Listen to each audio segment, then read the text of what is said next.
The Australian Federal Police had been given a tip that a large amount of narcotics was about to enter our shores. They had no idea where or when it would happen, but they did know if it wasn't stopped, a massive quantity of heroin would hit the streets, resulting in other crimes and possibly deaths. The only intelligence they had was that a Mr. Teng had arrived in town. Once we received the information in relation to Teng, our team started checks into his background, into his arrival in Australia, and into his location in Melbourne at the time. The task for the surveillance branch was to follow Mr. Teng around to see exactly what he did, who he met, where he went. Well, I'm videoing a guy who looks very much like him, standing near the crossing. Our first point of actually seeing Teng was in and around the Crown Casino in Melbourne. He's standing near the crossing smoking a cigarette. And then we discovered he was using a Tarago van to drive around Melbourne. Some checks that were carried out determined the car had been hired from Europcar in Geelong, a fair way from Melbourne itself, not somewhere where a tourist would usually go to hire a car when there's so many car rental places around Melbourne. Such a large vehicle for one person seemed interesting. For 3 days, the surveillance team followed Mr. Teng and the van back and forth from Melbourne to Geelong. Still on the phone smoking, just swirled around a bit so he's facing away from the water. His movements around the shoreline and the piers around Geelong, it was almost as if he was surveying the area, possibly even familiarising himself with certain aspects of the geography of the area. Although he was staying at Crown Casino, and I guess you could say he was gambling of an evening, certainly his activities didn't fit with the normal activities of tourists. While surveillance was kept on Mr. Teng, federal agents took a chance and spoke with the manager of the company from where the van had been rented. It paid off. Their target had inquired about renting another car. Mr. Teng stated that he wanted a four-wheel drive. His family was coming out here and he needed it for luggage, which we, at that stage, believed was false. We thought he was going to put something sizable in the boot there and it wasn't going to be luggage. The idea of boot space, if it was narcotics, what quantity are we looking at? We must be looking at a reasonable size importation, if in fact that was what he intended to do. Europcar Geelong didn't have a four-wheel drive available, so the AFP actually rented a four-wheel drive on their behalf and had it set up ready for Teng to rent from Europcar. The next day, the four-wheel drive with listening devices was delivered. Europcar, on our behalf, contacted Teng, stating they'd just come across a four-wheel drive that was available for his rental, and that allowed us to get Teng back to the office so we could take some surveillance of him and commence our monitoring of his movements and any conversations that he may have. He looked at the four-wheel drive, looked again at the Tarago, and decided there wasn't enough room in the four-wheel drive itself for what he wanted it for. When you have these operations, things seem to go smoothly for a period of time. All of a sudden, it's Murphy's Law, what can go wrong will go wrong. And that's what makes these operations difficult, trying to control the movements of somebody that has no idea they're being looked at, but often they just go off and do their own thing as they want. My boss now, he's going to kill me. Because I had to bring it down from Melbourne. It cost me money. Doesn't matter. However, the manager at Europcar was able to walk out and actually look at the two vehicles in their discussions. He noticed another male in the Tarago van with Teng, another Asian male, and he also noticed in the back of the Tarago some luggage, and the details on one of the luggage related to a person by the name of Lamb. Police began checks on this person, Lamb, but their target was always Mr. Teng. Wherever he went, they went, and he, along with this Mr. Lamb, were now heading further round the coast to the surfside city of Lorne. Time is 4:51 on the 11th of April 2003. Subject having a cigarette out the front. His associate in the driver's side of the Tarago, yet to exit the vehicle. Teng went from Europcar Geelong to Lorne and made inquiries at a real estate agency. Real estate agent Smythe After his conversations were completed and he'd left the area, one of our investigators approached the real estate agency and, again making a judgment call, discussed his conversations with them about renting a property. Subject entering vehicle. Mr. Teng made inquiries, fairly solid inquiries about the rental premises up on the hill in the lawn there. And my first impression personally was that something would be happening in the next few days. As it turned out, he transited back to Geelong and back to Melbourne. However, he had made inquiries in Geelong also. So to me, it felt like he was basically hedging his bets. With Teng back in Melbourne and spending the night at the blackjack tables, police were able to install a listening device into his van. The chess game, as federal police saw this operation, was underway. And if they wanted to win the game, they needed to be one step ahead of his every move. Mr. Kiem Pha Teng had spent the last 2 weeks travelling to the south coast of Victoria. Sometimes alone, and at other times in the company of a man police believed was a Mr. Lamb. But federal agents didn't believe their interest in the coast was to find a place to go fishing, but a place where a large shipment of narcotics could be dropped off. To find out where and when, federal agents were able to install listening devices into the van he had already hired. However, Teng decided the next day he'd actually wander on foot around the Melbourne Central Business District. So the AFP had to fall back to our physical surveillance of Teng. Yeah, he's leaning up against the wall and yeah, he's looking around a fair bit, and he just looked down to his watch on his right wrist. 1 minute later, the reason was clear. Our man's meeting with a UI just underneath the walk bridge. He was seen to meet up with another male, again an unknown, a separate male to that, and seen in the vehicle with him at Geelong.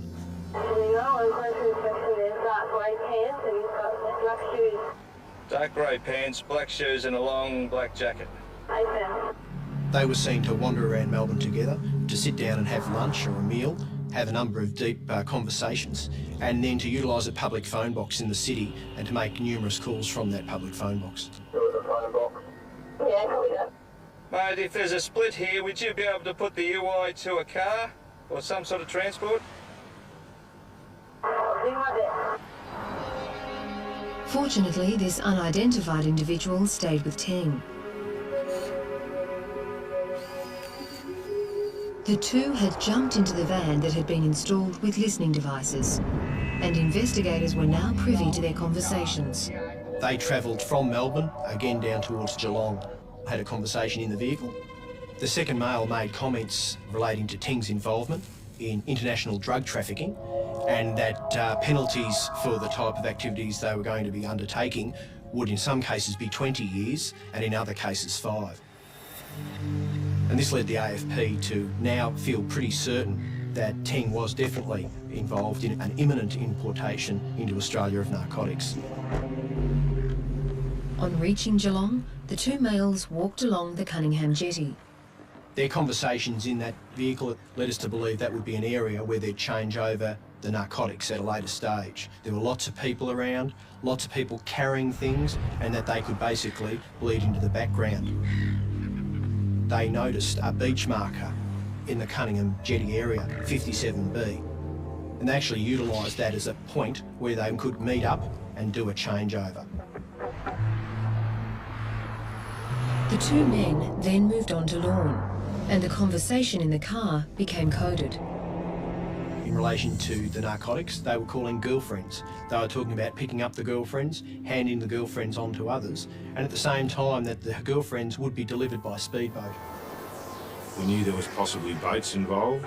We knew there was 150 units, or that was the figure they were talking. Units are a 300-gram block, a 700-gram block. It depends on their particular jargon, the criminals' jargon. If you look at it in terms of the street value, each kilo is $1 million, and that's probably an underestimation. So we knew we were dealing with a minimum of $50 million worth of drugs, up to $150 million worth of drugs. And the higher the stakes the criminals are playing with, the more danger, obviously, for everybody involved. That being the case, we had to make sure that we had an appropriate amount of resources and appropriate level of members available to undertake a safe arrest once we're at the resolution stage. So what we had to do was just get down there, get all kitted up and be ready for the 100 different situations that could occur. And so it was a case of hurry up and wait. In that case, it's very much like the army. You have to wait and be there at the right time with the right equipment at the right place. We have to be prepared at all hours of the day to respond at an appropriate level, whether that's 2 in the morning after no sleep or just during a normal business day. We'd just taken 10-15 minutes break to have something to eat. Yeah, Roby. And we received a telephone call that surveillance had lost contact with Mr. Tang in the Geelong area, and that one of the possibilities was that Mr. Tang was travelling towards Lorne. All right, we'll keep an eye out. All right, good. My partner and I decided to position the vehicle at the entrance to Lorne, being that there's only one way into Lorne, and we knew that the vehicle had to travel down that road. Personally, I didn't think they would be travelling back to Lorne because of the time of the evening, unless, of course, something else was going to occur. I remember saying to my partner there that we could be here all night, and the first set of headlights that rolled through Lorne was the silver Tarago.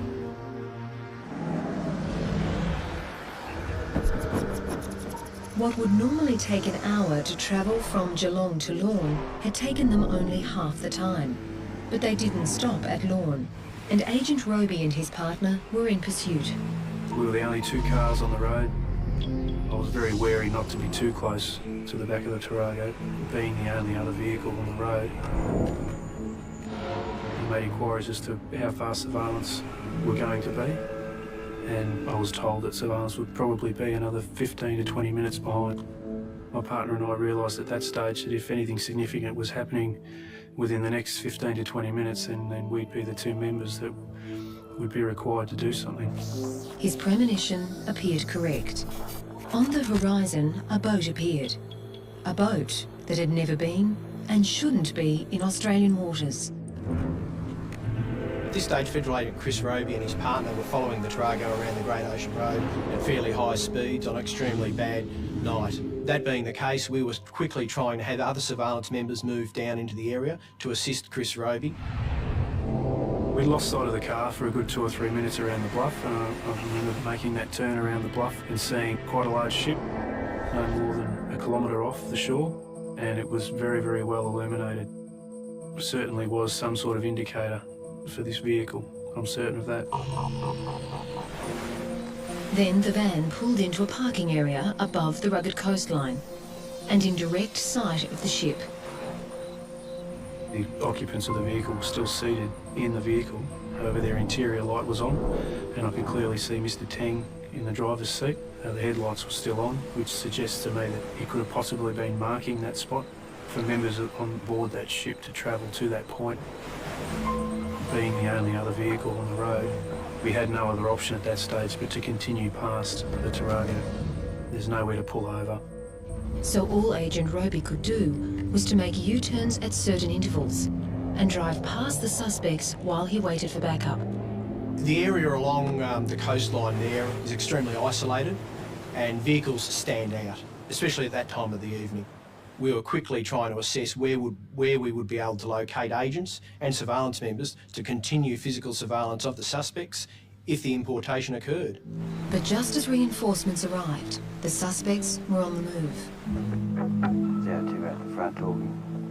Surveillance officers followed them to the Grand Pacific Hotel in Lorne. They watched as Teng took a phone call and then headed back alone to the place from where he'd come. The surveillance operatives noticed a car with its brake lights on, parked to the side of the road, honking its horn. They chose again to drive on by, but noticed that Teng pulled over to meet the other vehicle, which was a blue Ford Focus.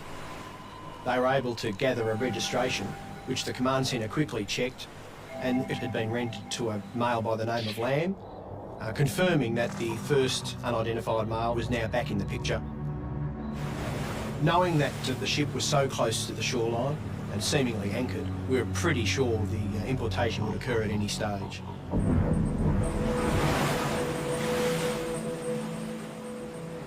It was going to be a difficult task for the undercover agents to see the handover occur. The beach below where the cars had been parked was hard for them to keep their eye on without being spotted. And the weather that night wasn't doing them any favours. It was really, really hard to actually see what was going on, both at the vessel and on the beach. You couldn't see the vessel with the naked eye. The only way I was actually able to see at that stage was with the thermal imager. The weather was shocking. There was huge seas, and anybody coming off the boat in those sort of swells must have been crazy. Especially given the way that such a large boat was being thrown around. A smaller vessel, if it was coming off that boat, would have had a real hard time. Back at the Grand Pacific Hotel, the other male suspect had been nervously puffing on cigarettes for over an hour when Teng arrived back. The two returned to the cliff, and while agents following couldn't stop to see what was happening, the bug in the van was giving them some indication of what had occurred. Although we couldn't interpret the conversation at the time, something had changed with the situation down the shore party. Very quick, very jumbled conversations. We were being told that something was going on the beach. I couldn't see that, and I was expecting something to go back from the beach back towards the ship. That never eventuated. It was a frustrating moment in the investigation. We had a ship within a kilometre of the shoreline. We had a shore party and 2 vehicles. However, we couldn't see any handover of the drugs from the ship to the shore party, so it was decided to pull a lot of the members back to Lawn and wait for the narcotics to return with Teng in the Tarago.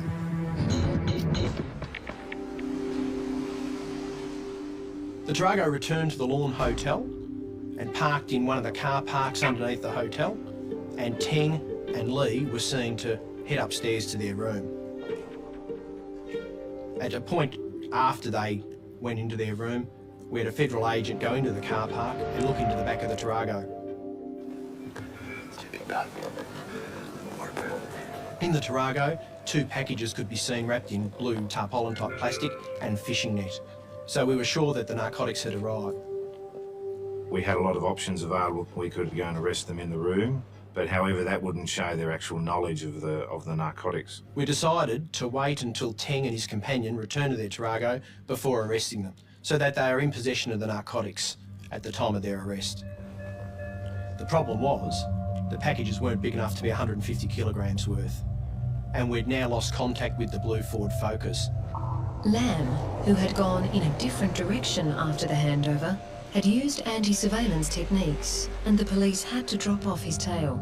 So we had to try and find that vehicle and find the narcotics.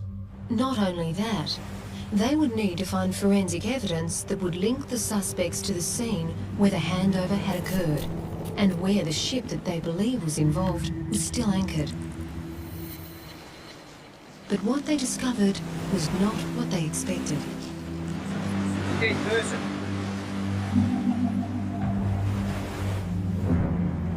It was the dawn of a new day, and the ship that was difficult to see the night before was still anchored off the coast of Lawn. It was now able to be identified as the Pong Su.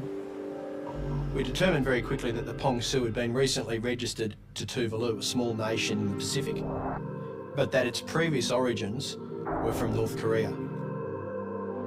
The transfer from being a North Korean ship took place less than a month before its arrival. They'd spent $12,000 changing the registration, and we believe that was to not gain the attention of authorities as the ship moved in and around Australian waters. However, the Pong Su was detected, and police believed a portion of drugs that was sitting in the van underneath this hotel had come from that ship, and the 2 suspects who had taken possession of those drugs were about to be arrested. Our plan at that stage was to try and contain them there, to do something to their car that made them stop to repair it, and we came up with letting down the front tyre. They would then start to take off the wheel, and we would cordon and contain them and arrest them peacefully. Things didn't go exactly according to plan, as happens in these situations. He had seen the flat tyre, looked around, definitely saw us sitting there, and he took off at quite a rate of knots. So we had to take this vehicle out as quickly as we could.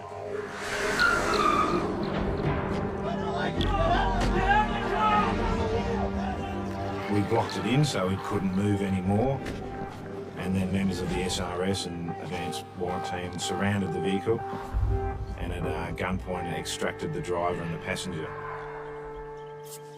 When I arrived at the area, I saw Mr. Tang face down on the road in handcuffs, restrained. And on the passenger side was the accomplice. He was fairly quiet. He didn't seem too ruffled by the situation at all. He certainly didn't seem like someone who was just attempting a large-scale importation for the first time. He was right. As they discovered, Mr. Chin Kwon Lee had fallen. He'd previously escaped from a jail in Denmark where he'd been arrested for drug running in Europe, and he was well known to Interpol and had been involved in drug smuggling in and around Asia and Europe itself. The boot was opened and there was what appeared to be 40 to 50 kilos of what we presumed was heroin from the nature of all the investigations. There you go. Merry Christmas. We knew we'd stopped $40 to $50 million worth of heroin on the street, so there were a lot of very happy federal police at that stage. Very waterproof. The blocks were heavily wrapped in a number of layers of plastic, This might be your bottom line. And there's another layer there. which went to the notion that they had been carried over from the ship. Each was marked with the brand Double UO Globe, a high-quality brand of heroin. And when field tests were done, the contents were confirmed as being just that. Police have netted Victoria's biggest ever heroin haul, uncovering $60 million worth of the drug at a raid in Lorne. Police seized 40 kilograms of heroin concealed in waterproof bags as it was unloaded from a ship. While it was a great outcome to arrest 2 of the suspects and locate part of what we believe the importation contained, we still had an outstanding suspect in relation to lamb and potentially another 100 kilos of heroin somewhere else in the area. We communicated with the Victoria Police and informed all the stations in the area that we were looking for a blue Ford Focus with the registration details we had for Lamb's vehicle. We had to split the members into different groups. Some of the federal agents had to bring back the 2 arrested suspects to Melbourne for interviewing.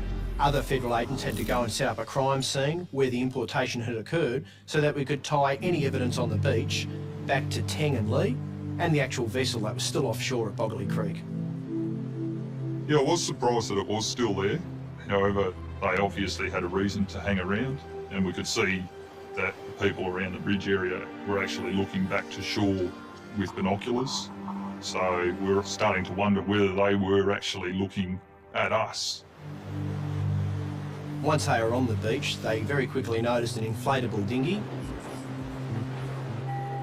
From just looking at the dinghy, it obviously copped a hammering, was deflated. The engine had obviously copped a knock, and it was quite obvious that it wasn't seaworthy. It sort of explained the reason why we never actually saw a boat go back out to the vessel, and possibly explained why the people on the Hong Su were looking into shore. Nearby, some kelp had taken their interest. Because there was rocks on top of the kelp, not kelp on top of the rocks, and nature generally dictates that the kelp sits on top of the rocks. Underneath that pile, we found 2 life jackets that had been concealed. So once we knew that the targets were actually burying things under piles of kelp, we started pushing along the beach a bit further and found another pile of kelp with rocks sitting on top of it. Thought this looks pretty good for probably the missing drugs. Dead person. I can certainly say that the last thing I expected to find under the seabed was a dead body. He had a significant head wound. It looked to me as though he had been deliberately placed there and seaweed placed on top of him to conceal the fact that he was there. We were now in a really serious situation. There was a dead body on the beach. Potentially a murder may have occurred. We weren't sure. We had an amount of narcotics seized in Lorne with 2 suspects and another suspect outstanding, being Lamb, who still may have the narcotics. With the discovery of the 2 life jackets, police believed there was another suspect somewhere. But as they contemplated whether he was dead or alive, the Pong Zoo took off.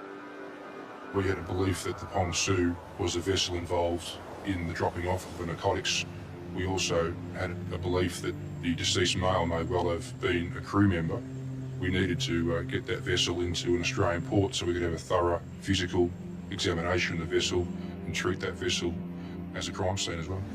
Yes, Pong Su, here is Police Launch Fearless. You are directed to turn your ship about. Over. Tell your captain that failing to obey this direction immediately is disobeying a direction under Australian customs law. Over. Pong Su, here is Police Launch Fearless. Under the Australian Customs Act, you are hereby directed to alter course and make directly for Eden Port. Over. Motorist Pong Su, we are having breakfast with Mom. Pong Su, you are to alter course immediately for Eden Port. You are heading on a course that is not appropriate. Over. As Australian Federal Police continued to urge the Pong Zoo into port, Victorian police divers had been brought into the investigation. There was some suggestion that there may have been a second person who had come ashore and had not been located because there were 2 life jackets, and that it was more than probable that that person was deceased because they'd only found the body of one person buried under some seaweed there earlier on that day. An autopsy of the dead man confirmed he had not been murdered, but had hit his head, probably when the dinghy capsized, and drowned. And with the swell still as dangerous as the night before, the dive to see whether there was another body was postponed.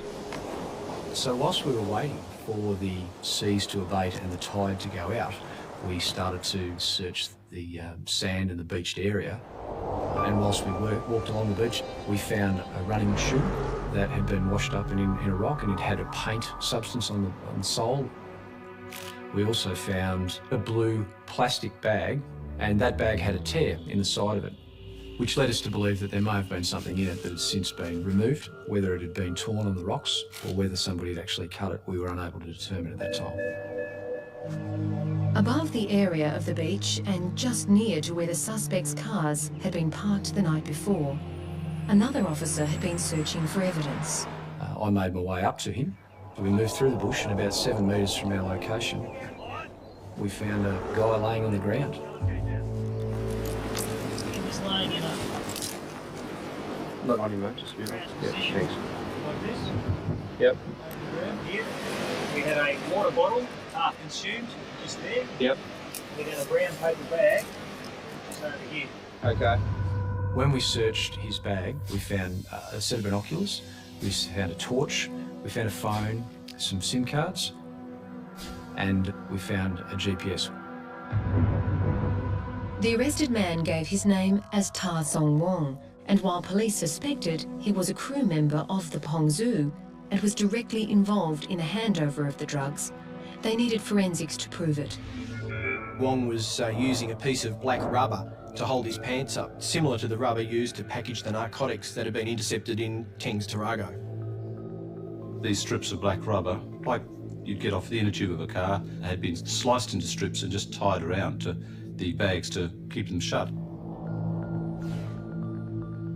When something has been cut with a knife, you end up with what are called striated marks on the edges of the rubber, and they can literally be lined up like a jigsaw puzzle.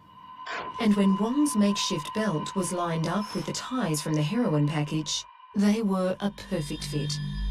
We could certainly show that they had once been one piece before they were cut. The forensics investigation then moved on to actual fingerprinting. It was determined that both Wong and the dead man found on the shore's fingerprints were discovered inside the packaging of the narcotics themselves, inside the heroin boxes.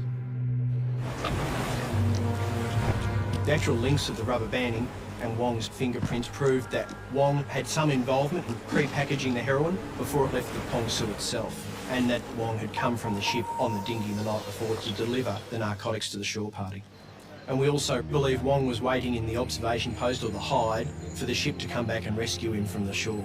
The dinghy had capsized the night before and he had no other way of getting back to the ship. However, after the Pongsu became aware of the police activities on the shore, they then made their escape into the Australian waters.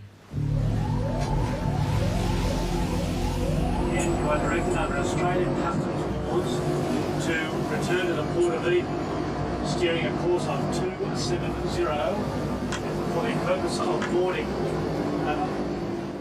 Our task was to board that ship because we suspected there was more narcotics on board, and if there wasn't narcotics, there was certainly those people involved in importing a large amount of narcotics.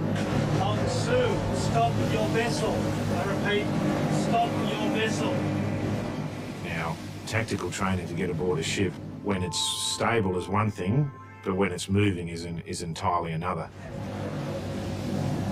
We'd already lost one person in this operation. It was a suspect, but I certainly didn't want to lose any police members, so at that stage, whilst we'd sent one rubber dinghy out, I called them back in and said no, because the members were fully equipped with their ballistic vests and their helmets and all of their other equipment, which is quite heavy, and if one were to go overboard, no matter how good a swimmer they'd be, they'd go straight to the bottom. As their options were considered, agents on dry land were concentrating on finding Lamb, the member of the shore party who had so far evaded detection. We had to remember we still had a meeting point that had been set up prior to the importation in the Geelong Cunningham Pier area at that beach marker 57B. So we had surveillance monitoring that area the whole time. Lamb did turn up and parked right next to the 57B sign and a BMW. Lamb was seen to depart the vehicle and start brushing sand out of the boot area. At the same time, he was seen to have a conversation with the person from the BMW. Agents believed this other person could be involved in the actual importation as potentially another syndicate member who was there to pick up the narcotics from the night before. Although it appeared nothing had been handed over, the police weren't taking any chances. A decision was made to intercept the BMW to try and identify the person in the vehicle, but it was quickly determined that the person was just a member of the public and had no involvement in the actual investigation we were carrying out. Not long after the BMW left, Lamb was on his way. We couldn't afford to let Lamb get back to Melbourne and lose him again in a larger area. That's why the decision was made to intercept him at that stage so we could maintain control of him and the location of the narcotics. However, after searching his vehicle, we quickly discovered there were no drugs secreted in the car at all. The fact that Lamb had brushed sand from his car gave police hope that the drugs hadn't hit the streets of Melbourne and were hidden somewhere nearby. And in order to find them, they would literally need to turn to the heavens for help. While the AFP had arrested 4 men over the importation of 50 kilos of narcotics, they still believed up to 100 kilos of heroin was outstanding. They hoped that the GPS that was found on Wong might lead them to it. A global positioning system will display in coordinates on your device whereabouts on the world's surface you are. So it's all to do with distance, time, and signals that are sent from at least 4 satellites to the device that you're using to receive that data. And it has an onboard memory, and when we downloaded the information from the GPS that was found on Wong, we found that there were 3,000 separate pieces of information contained on the memory within that device. However, it was quite apparent that Wong hadn't brought the GPS to the area because it had plotted a number of points in and around the coastal area of Lorne and Geelong for some time prior to the Pongsu arriving. In the period after the ship arrived and after the handover occurred, the coordinates for the GPS were in one place only, the place that Wong had been found. And in that area, the missing heroin had not been located. We believed he'd been handed the GPS by one of the shore party when they discovered he couldn't get back to the ship. But it was the activity on the GPS before the ship arrived that was being scrutinised. Not only did the data marry up to all the places that the 3 suspects had been seen, but there was one spot, 40 kilometres away from the drop-off zone, that had been visited numerous times. And it was in the middle of nowhere. It was on the side of a road, and it really warranted a second look. The last known visit to the area was half an hour before the handover occurred. At that time, Teng and Lee were under surveillance, so the person holding the GPS was more than likely to be Lam, and police wondered whether he may have returned to the site with heroin in hand. And as we approached the point, I was just reading off the GPS and it said 50, 40, 30, 20, 10, it said we're here. And I looked down on the ground, I picked up a plastic bag, and contained within that plastic bag was 2 photographs of Lam. While no heroin was discovered in this area, other vital evidence had been. There was a mobile phone starter kit with Lam's fingerprint upon it. Most importantly, there was an A4 sheet of paper that was their shipping invoice for the Pong Su. This was significant because Mr. Lam had indicated that he was not involved in this incident at all, and we'd now found physical evidence that linked Lam to the Pong Su, which was currently heading up the coast towards Sydney. Pong Su, stop your vessel now! You have been told and warned numerous times. Are you altering course back to even Cordova? No, he's making a run for it. Pong Su, if you do not stop your vessel or alter course, we will stop your vessel, or the Australian government will stop your vessel using any method available. We were tasked to follow the ship and to cover it. Meantime, the people back in headquarters were getting the people most skilled and best equipped to do the actual takeout of the vessel. Motor vessel Pong Su, this is Australian warship. Rig your pilot ladder starboard side now. You know, at the present now, my crew members now sleeping now, so waiting some moment. No, sir. Please wake them up. I intend to board you. Over. The HMAS Stewart was sent from Sydney to intercept the Pong Su. Once it made contact with the Pong Su, it sent a helicopter where SAS soldiers boarded the ship and made it safe for the AFP to go on board. It now became another crime scene for us to search, to try and link the evidence on board the Pong Su with the rest of the evidence we had seized during the investigation. The time is 11:52 on Sunday the 20th of April 2003. The thorough search of the ship showed us that it was most probably a smuggling ship for the purpose of actually moving narcotics in and around the world. Water tanks on the ship had been converted to fuel tanks, basically giving the ship a greater capacity to travel without stopping to take on fuel. A huge amount of food had been found on the ship, also allowing the crew to survive for some time without going to port. The reason for this would be obvious. By not having to go to port, especially in Australia, they wouldn't come to the attention of authorities that may be wanting to check the ship. A systematic search began this morning. Every room, cupboard and panel. Specialised X-ray and chemical equipment taken aboard. Even the ship's filter and vents were checked. We were given a running shoe from the beach near the dead body, which had a number of paint stains on it, and we were asked if there was any possibility that we could match paint from the shoe with any paint found on the Pong Su. Paint samples and scrapings from the deck of the ship were analysed and compared. We were able to match a number of features of the paint, not conclusively, not 100%, but very, very likely that the paint on the shoe was the same as found on the deck of the Pong Su.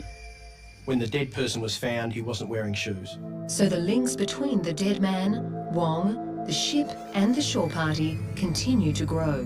But we still had the problem of the missing narcotics that we believe Mr. Lam was in possession of at some stage. We had to find it. It was imperative that that drug be discovered before someone else got their hands on it. The night the drugs came ashore and were handed over to the shore party, Teng and Lee headed back to Lawn to their hotel. Lam had headed in the opposite direction. Our surveillance operative attempted to follow Lam, however he was using what's known as anti-surveillance measures.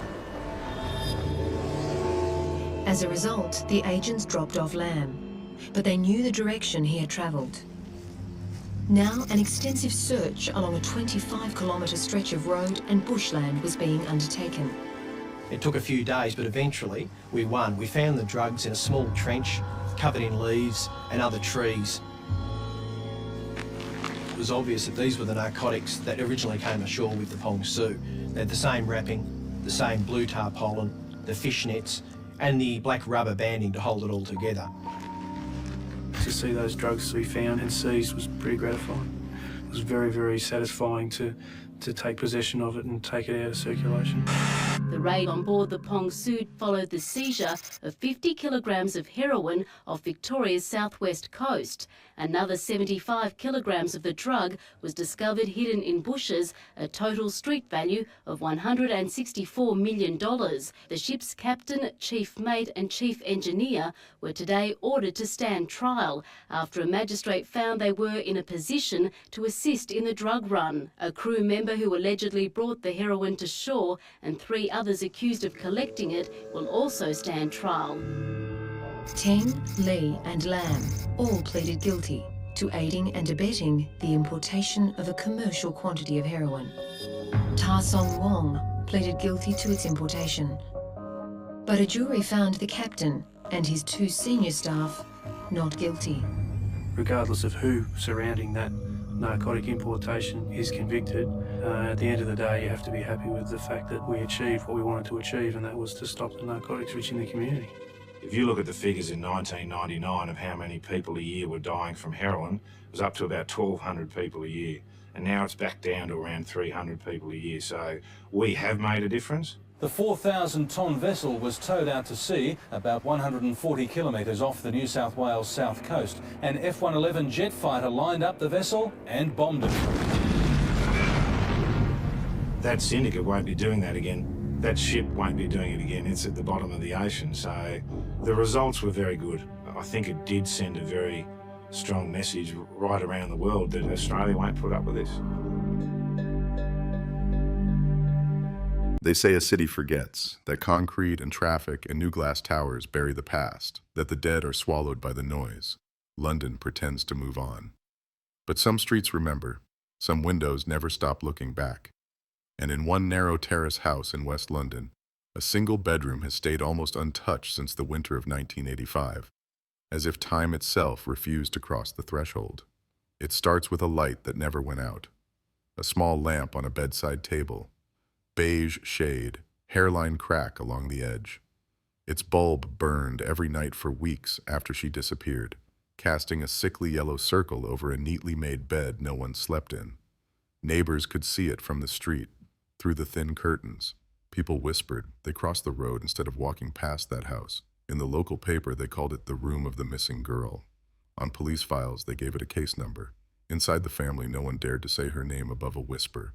This was London, 1985. Cold winter, hard light, harder times. Strikes, headlines, riots, fear. The city buzzed with music and money and anger. But on a quiet residential street off the main road, far from the neon and the noise, life moved in small circles. School run, bus stops, tea at 5, keys and locks, at exactly the same time every night.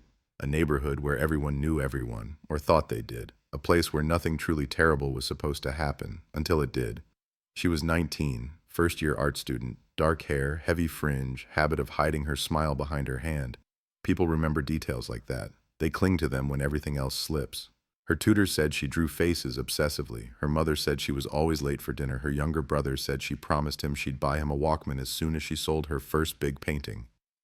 The truth is, there was no big painting. Just sketchbooks, smudged charcoal, and a wardrobe door covered in magazine cutouts and ticket stubs pinned like butterflies. Her name was Claire Holloway. On the last night anyone saw her, the air had that sharp, metallic cold London gets when it can't decide between rain and frost. Christmas lights still hung on some houses even though January was almost over. The pub on the corner, the King's Arms, spilled drunk laughter onto the pavement. A bus roared past, fogged windows glowing. Somewhere, a radio played a synth-pop hit, too loud through thin walls. It was an ordinary night, with ordinary sounds, in an ordinary city that was about to turn into a map of questions. Claire left home at 6:12 p.m., according to the kitchen clock her mother stared at for years afterward. She wore a faded denim jacket over a thick jumper, scarf looped twice around her neck, messenger bag over one shoulder, sketchbook inside. She told her mother she'd be late. She had a project to finish at the studio. She rolled her eyes when her mother worried about the cold, about walking late, about everything. 19-year-olds do that. They don't think they're walking out of a house for the last time. The front door closed. The hallway swallowed the echo. That was it. No one ever saw Claire walk back through that door. On paper, the evening looks trivial. She took the district line east, exited at a station near her art school, and attended a late workshop. At least 3 people remember seeing her there: a tutor, a classmate who borrowed her pencil, the security guard at the gate, who signed her in at 6:54 p.m. The logbook shows her name, a hurried scrawl. Underneath, another name that will grow more important as the years pass, but back then was just another stranger, Michael Anders. At 9:07 p.m., Claire was seen leaving the building. CCTV was still rare then, fuzzy and grainy where it existed at all, but the school had a single camera above the main entrance. It caught her walking out, head down, adjusting her scarf with one hand, the strap of her bag dragging low across her hip, alone. No one followed her, at least not on camera. From the gate to the bus stop, it's a 3-minute walk, past a row of darkened storefronts, past an alleyway where a street lamp flickers, past a phone box tagged with marker pen, the receiver always slightly sticky. You can walk it in heels without thinking. She should have reached the stop in time for the 9:15 bus. She never got on. In the file, they call it the gap, 9 minutes missing. From 9:07 to 9:16, the time it should have taken her to walk from the college to the bus stop, 9 minutes where the city swallowed her whole and gave nothing back. The bus driver that night swore she didn't board. Regular passengers, 2 nurses coming off shift, and an older man with a briefcase, didn't remember seeing her. The conductor checked the ticket stubs. Nothing. She vanished somewhere between a closed gate and a strip of yellow paint on the pavement. Back at home, her parents went to bed. They told police again and again, in interview after interview, that it wasn't like her to stay out without calling. But they also admitted she'd been restless, argumentative, talking about moving out, about not being treated like a child. So when midnight came and went, when the television flickered blue in an empty living room, they assumed she was at a friend's. Angry, sulking, showing them she didn't need their rules. At 3:23 a.m., her mother woke up with a start.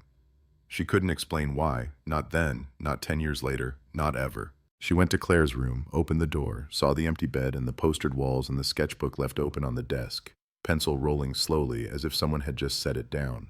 She looked at the bedside lamp, still off, and suddenly knew something was wrong. Not teenage wrong, not argument wrong, the kind of wrong that makes your heart change shape.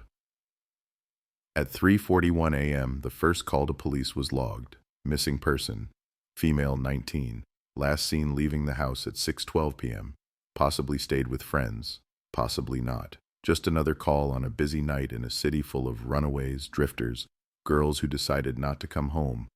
Nothing that screamed headline yet. No blood, no body, no witness, no crime, at least not on paper. But on that street behind those curtains, the story started differently.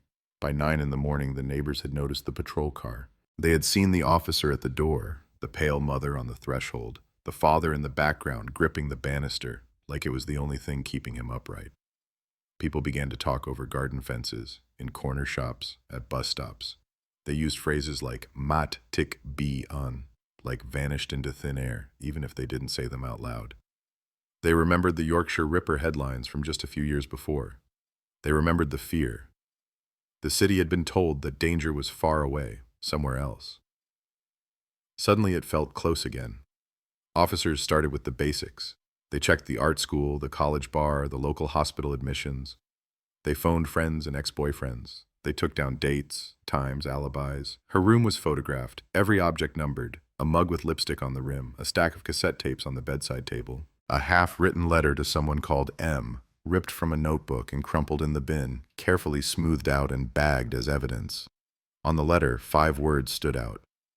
"You don't understand, he scares." The line cut off halfway through the sentence. It could have been anything. A teacher, a landlord, a man on the bus. A nameless he in a 19-year-old's drama-filled life. Or it could have been something else entirely, something darker, something that, if anyone had paid attention sooner, might have filled that 9-minute gap before it was too late. Police canvassed the walk from college to bus stop. Shop owners shrugged. The alleyway gave them nothing but overflowing bins and a lingering smell of stale beer. The phone box was checked for fingerprints. Too many, wiped, overwritten. This was a city phone, not a private confession booth. No one remembered hearing a scream. No one saw a struggle. No one saw a car stop, a door open, a girl pushed or coaxed inside. Still, a few details surfaced. A woman walking her dog claimed she saw a dark car idling near the college around 9. An older man said he'd heard raised voices in the alley, but didn't want to get involved. A teenage boy running late, barefoot in trainers with his school tie knotted around his wrist, told officers he'd seen a girl at the phone box. Crying or shouting, can't be sure, but he wasn't paying full attention. None of them could describe her face. The case file filled with statements. None of them answered the only question that mattered: where did Claire go? Days became weeks. Her photo ran in the local papers, black and white, slightly overexposed, eyes turned away from the camera as if she was already halfway gone. A hotline was set up. Cranks called with fake tips. A psychic claimed she saw Claire near water. A drunk man insisted he'd seen her working in a nightclub in Soho. Police chased everything. They found nothing. Inside the Holloway house, the lamp on Claire's bedside table was switched on every night. At first, it was so she wouldn't come home to a dark room. Later, it became a ritual, a small circle of light pushed against a much larger darkness. The bulb burned out. They replaced it, burned out again, replaced again. As long as the light was on, there was hope. That's what her mother said. That's what her father couldn't bear to hear. By the 1-year anniversary, the headlines had moved on. New crimes, new scandals, new faces on front pages. But on police shelves, in the missing persons unit, Claire's file remained. The beige folder grew heavier with every year. New reports, new possible sightings, new loose ends. The page with the case number grew soft at the corners. Officers transferred, retired, died. The city changed. But the 9-minute gap, the alleyway, the phone box, the dark car that might have been there or might not, those stayed frozen, trapped in 1985 forever. They started calling it a cold case, not officially, not at first. That label came later, when task forces and review units and fresh eyes began combing through old files. But for the Holloway family, for the neighbors on that quiet street, for the aging security guard who still remembered her name in the college logbook, it had been a cold case from the moment the trail went silent. No body, no suspect, no closure, just a girl who left home one winter evening and stepped into a space the city refuses to explain. And if you walk that same street now, all these years later, long after the fashions and the music and the politics of 1985 have faded into nostalgia, some people will tell you the house looks like any other: fresh paint, new windows, different curtains. But they'll also tell you this: sometimes, late at night, if you pass slowly and look closely at the second-floor window, you might catch the faint outline of an old lamp glowing behind the glass, as if someone, somewhere, is still waiting for a door that never opens. London doesn't like empty spaces. It fills them with stories. When no one can explain what happened, the city invents its own answers, whispers them in pubs, mutters them at bus stops, carves them into the silence between neighbors. After Claire disappeared, the official narrative moved slowly, careful, wrapped in procedure. The unofficial one sprinted ahead, fueled by fear, gossip, and the human need to point at someone and say, it was him, it had to be him. In the first weeks, the Holloway house became a revolving door of uniforms and plainclothes, notepads, flash bulbs, the click of tape recorders, the smell of instant coffee that never seemed to leave the kitchen. Detectives sat at the dining table, spreading out maps and photographs, asking the same questions in slightly different ways, watching for hesitation, inconsistencies, tells. Did she argue with anyone recently? Did she seem afraid of someone? Did she have a boyfriend you didn't approve of? Her mother tried to answer everything at once. Her father answered in short, clipped sentences, jaw tight, eyes hollow. Her brother watched silently from the stairs, learning, too early, that adults don't always know how to fix things. In the incident room at the station, they pinned her photo to a corkboard. Underneath, handwritten in black marker, 3 words: last seen alive. Around it, they began to build a web, a timeline: the college, the bus stop, the walk, the phone box, the alley. They drew lines between names and places, hoping that somewhere, in that messy constellation, the face of a suspect would appear. One name kept circling back. It started as a line in the logbook: Michael Anders, signed in just before Claire that night, according to the college security guard. He was older, in his mid-20s, not a student. A visiting technician brought in to repair equipment in the photography lab. He wasn't supposed to be there that late. He told the guard he needed a couple of extra hours to finish his work. The guard shrugged and let him in. The city runs on favors like that. On paper, he was nothing special. A freelance technician, a thin CV, a rented flat in East London. No criminal record, no red flags. But someone had to be first on the list. Someone had to be the person detectives looked at and thought, maybe. They brought him in for a chat. He arrived without a lawyer, hands buried deep in his coat pockets, hair uncombed, stubble showing. The recording of that first interview is still kept in the file, on an old cassette tape with a strip of white label peeling off. You can hear the hum of fluorescent lights, the scrape of chairs, the detective's voice, steady and practiced. "Thanks for coming in, Michael. Do you know why you're here?" He said he'd seen Claire that night, briefly. At the vending machine in the corridor. She'd bought a chocolate bar and cursed when it got stuck. He'd laughed. He'd given the machine a kick. The bar dropped. She'd smiled. That was it. No more than a minute. No exchange numbers. No walk to the gate together. No offer of a lift. Did you see her leave the building? No. Did you leave around the same time? I think I stayed later. I lost track. It was just me there for a while. He said he left by the side entrance, not the main gate. No CCTV there. No witnesses to confirm. He walked to his car alone. Old Ford, dark blue, parked 2 streets over, out of view. He drove home, watched television, went to bed. A simple story, smooth as glass. It would have been easier if he'd stumbled, if he'd contradicted himself, if he'd said he caught the last bus, then suddenly changed it to a cab. But his answers stayed calm and consistent. Too consistent, some officers would later say, like he'd rehearsed them. Like he'd known, even as he signed his name into the logbook that evening, that one day he'd be sitting in a room explaining why that particular night was supposed to be unremarkable. They searched his flat. Nothing. No blood. No fibers. No trace of a 19-year-old art student ever being there. His car was examined, inside and out. Back then, forensic science was blunt, old-fashioned, brutal. Fibers, hairs, bloodstains you could see with the naked eye. They found none. No witnesses saw his car near the college gate. No one remembered him at the bus stop. On paper, he was clean. In the whisper network of the station, he became the one that got away before we even caught him. While detectives turned their attention to Anders, another storyline took shape in the background. Friends, classmates, ex-boyfriends, everyone around Claire was dragged under the harsh white light of suspicion, at least for a moment. There was Mark, the boy from the year above, who dated her for a few months and tried to make it sound casual when questioned. He said they drifted apart, no big fight, nothing dramatic, just different schedules. His hands shook when he said it. The officers noticed. They pressed harder. Eventually he broke, not into a confession, but into tears, whispering that he hated himself for not walking her to the bus stop more often, for not answering her last phone call the week before she disappeared, for not being the kind of boyfriend people could immediately write off as incapable of harm. There was Layla, her closest friend, who told police that Claire had lately become obsessed with someone.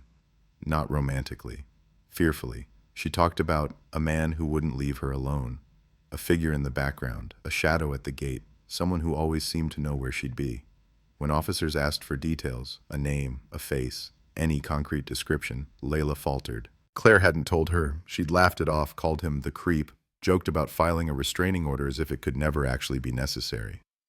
And there was the lecturer, middle-aged, married, rumors of inappropriate closeness with students whispered but never officially reported. He denied everything. He barely remembered Claire, he said. She was just another face in the crowd. His alibi for that night was airtight. Dinner party, 6 witnesses, a restaurant receipt, 2 bottles of expensive wine that would later be recalled with chilling precision. One by one, they were checked, questioned, filed under cleared, unlikely, keep an eye on. The web on the incident room wall grew messier, lines crossing lines, arrows running in circles. The 9-minute gap remained. The press sharpened their knives. At first, the coverage was sympathetic. Art student vanishes on journey home.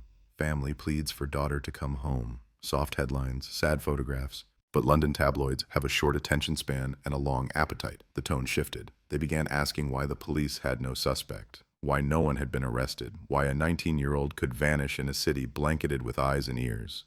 They gave the case a name, the Holloway vanishing. It sounded like a magic trick, a cheap stage act. Now you see her, now you don't. It made people angry. It made people afraid. Parents started picking up their daughters from bus stops instead of letting them walk. Women clutched their bags tighter on late trains. The alleyway by the college gained a new reputation. People crossed the street to avoid it. The phone box, where a boy thought he'd seen a crying girl, became an unofficial shrine, cluttered with flowers and cheap candles that guttered in the wind. Detectives worked long nights, eyes gritty, ties loosened, coffee cooling untouched on their desks. Files piled up. Every new lead ended the same way, a slow deflation, the sick, familiar taste of failure rising in the throat. There were meetings about resources, about priorities, about other murders clamoring for attention. Claire was missing, yes, but there were bodies on slabs as well, victims with visible wounds, scenes soaked in blood. The Holloway case had urgency, but it didn't have a crime scene. Not yet, not officially. They requested assistance from other units, checked open cases for patterns. A series of attacks on young women near railway stations. A man in a dark coat who approached students outside night schools offering cheap rides home. Rumors of a driver who cruised around college campuses late at night, windows low, music up, eyes scanning the crowds. Some descriptions overlapped. Others contradicted each other. The mystery man became less a person and more a shape. Tall, short, dark hair, light hair, foreign accent, local accent. An outline nobody could fill in. Time did what it always does. It moved forward. The search radius expanded from the immediate neighborhood to parks, canals, remote pockets of scrubland on the city's fringe. Specialist teams trudged through mud, poked at undergrowth, dragged the murky water of the Regent's Canal. They found a stolen moped, a bag of rubbish, a shopping trolley half swallowed by silt. They did not find Claire. Every day without a discovery made a particular kind of ending more likely. A body curled in a shallow grave, flesh long gone, bones waiting for a dog walker or a heavy rain. Every day without that discovery kept a different, more poisonous possibility alive. That she'd simply chosen to start a new life somewhere else. That she'd turned her back on the people who loved her and walked into anonymity. No one who knew her believed that. Still, the idea seeped into the investigation. Was she depressed? Was she using drugs? Did she have secret debts? Was there any sign she might have planned to run? Her mother listened to those questions and felt something inside her crack. Her father, who'd been holding himself together with quiet discipline, finally snapped and shouted at a detective, voice breaking, "My daughter did not run away from her own life." Behind the anger, another truth was taking root. The possibility that she hadn't just disappeared, but been taken, stolen, removed from the story by someone who knew exactly where the city's blind spots were. Months passed, seasons shifted. Christmas came and went with a chair permanently empty at the Holloway table. Cards arrived with cautious phrases. Thinking of you, hoping for news. That didn't mean anything, not really. The 2nd January, after her disappearance, hurt more than the first. The first had been a blur of adrenaline and interviews, phones ringing and doorbells buzzing. The second was quieter. The world had adapted. The cold case was beginning to harden. Inside the station, officers began to rotate off the investigation, reassigned to fresh crimes, new priorities. A skeleton team remained, led by a detective who'd grown too invested, who'd pinned Claire's photo above his desk, not just as work, but as a promise. He was the one who started calling it my ghost. He visited the Holloways every few months, even when there was nothing new to say. Sat at their dining table, drank their tea, watched the way the light hit the empty chair at the end. He noticed the lamp, always on in her room now. He noticed the way her mother flinched whenever a car slowed outside the house, hope and dread warring in her eyes. He knew the odds. He knew that most cases like this, after a certain point, only ended one way, with human remains found in some unexpected place, uncovered by accident, brought back to life for one last post-mortem, and then filed away with a new label, homicide victim. But he also knew that sometimes, rarely, someone turned up alive, with a new name, with a story filled with painful blanks. He couldn't let himself choose one possibility over the other. He had to live in the uncertainty, same as they did. The Holloway vanishing slipped down the news agenda. Other headlines took its place. Bomb threats, political scandals, football triumphs and disasters. London was busy. London had moved on. But in that small house on that quiet street, time was stuck in 1985. The clock ticked, the lamp burned. The front door closed a little too softly at night, as if afraid to disturb the memory that still lived in the hallway. And somewhere, in a sealed evidence bag in the police archive, a single strip of tape clung to a page from the old case file, a tiny swab, taken from the inside of a car door, years before words like DNA profile meant anything to anyone in British policing. Back then, it was just one more precaution. One more item on a long list of potentially relevant materials. It sat in the dark, overlooked, aging alongside boxes of other unsolved mysteries, waiting for a future no one in 1985 could quite imagine.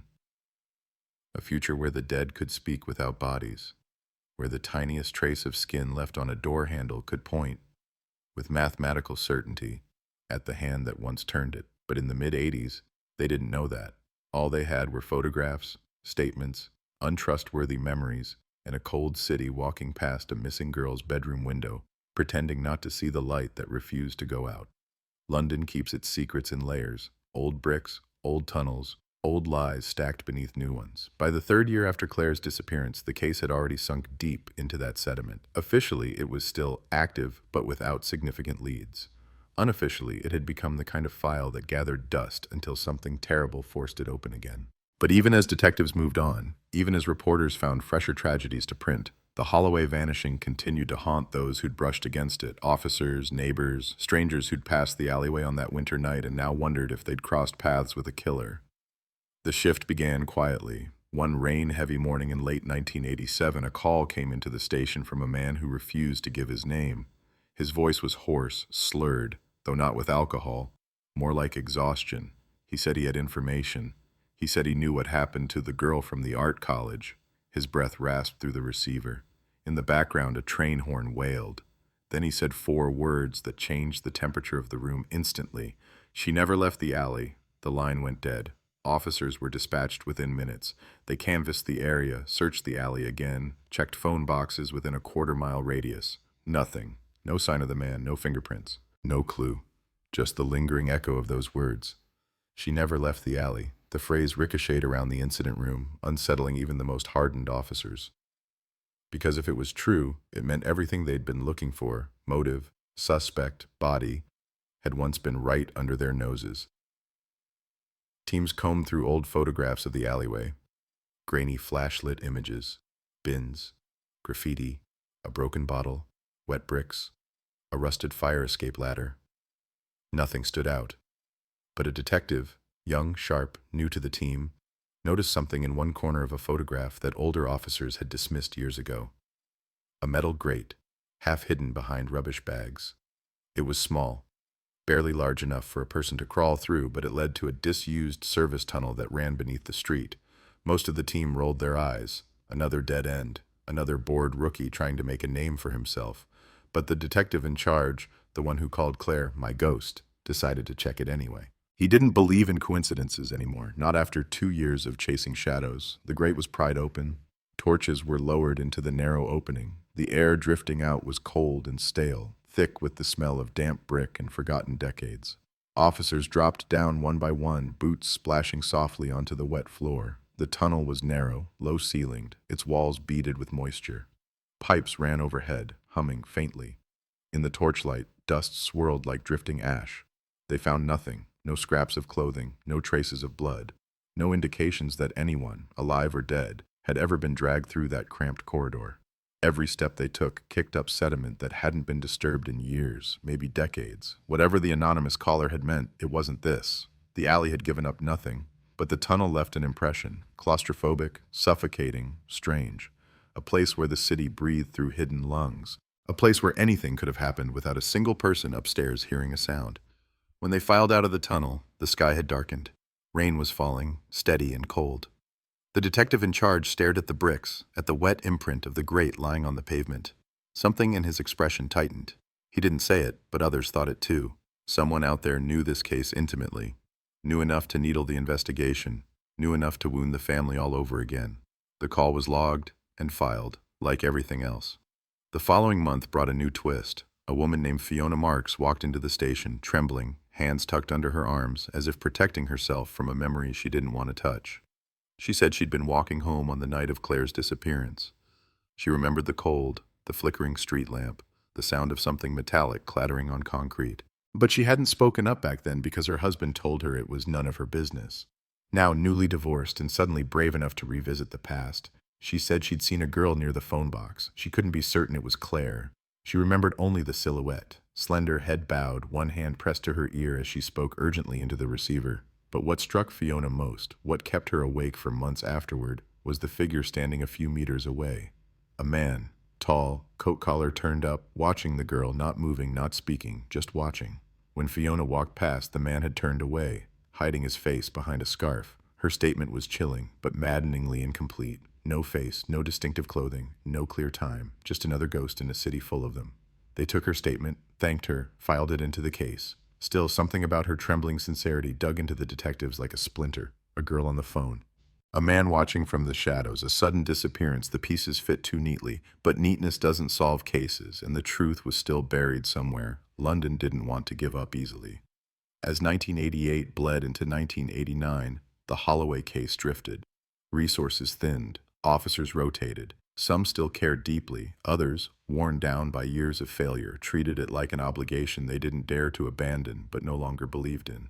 Files moved from desks to cabinets, boxes were taped shut, reports yellowed at the edges. Even the family felt the shift. The first year had been frantic, the second desperate, the third suffocating. The house settled into a strange rhythm, quiet mornings, quiet meals, quiet nights broken only by the steady glow of the lamp in Claire's room. Her mother grew thinner, her father aged 10 years in 2. Her brother withdrew into himself, walking the same route to school every day, head lowered, ignoring friends who didn't know what to say anymore. The police still visited, but less often.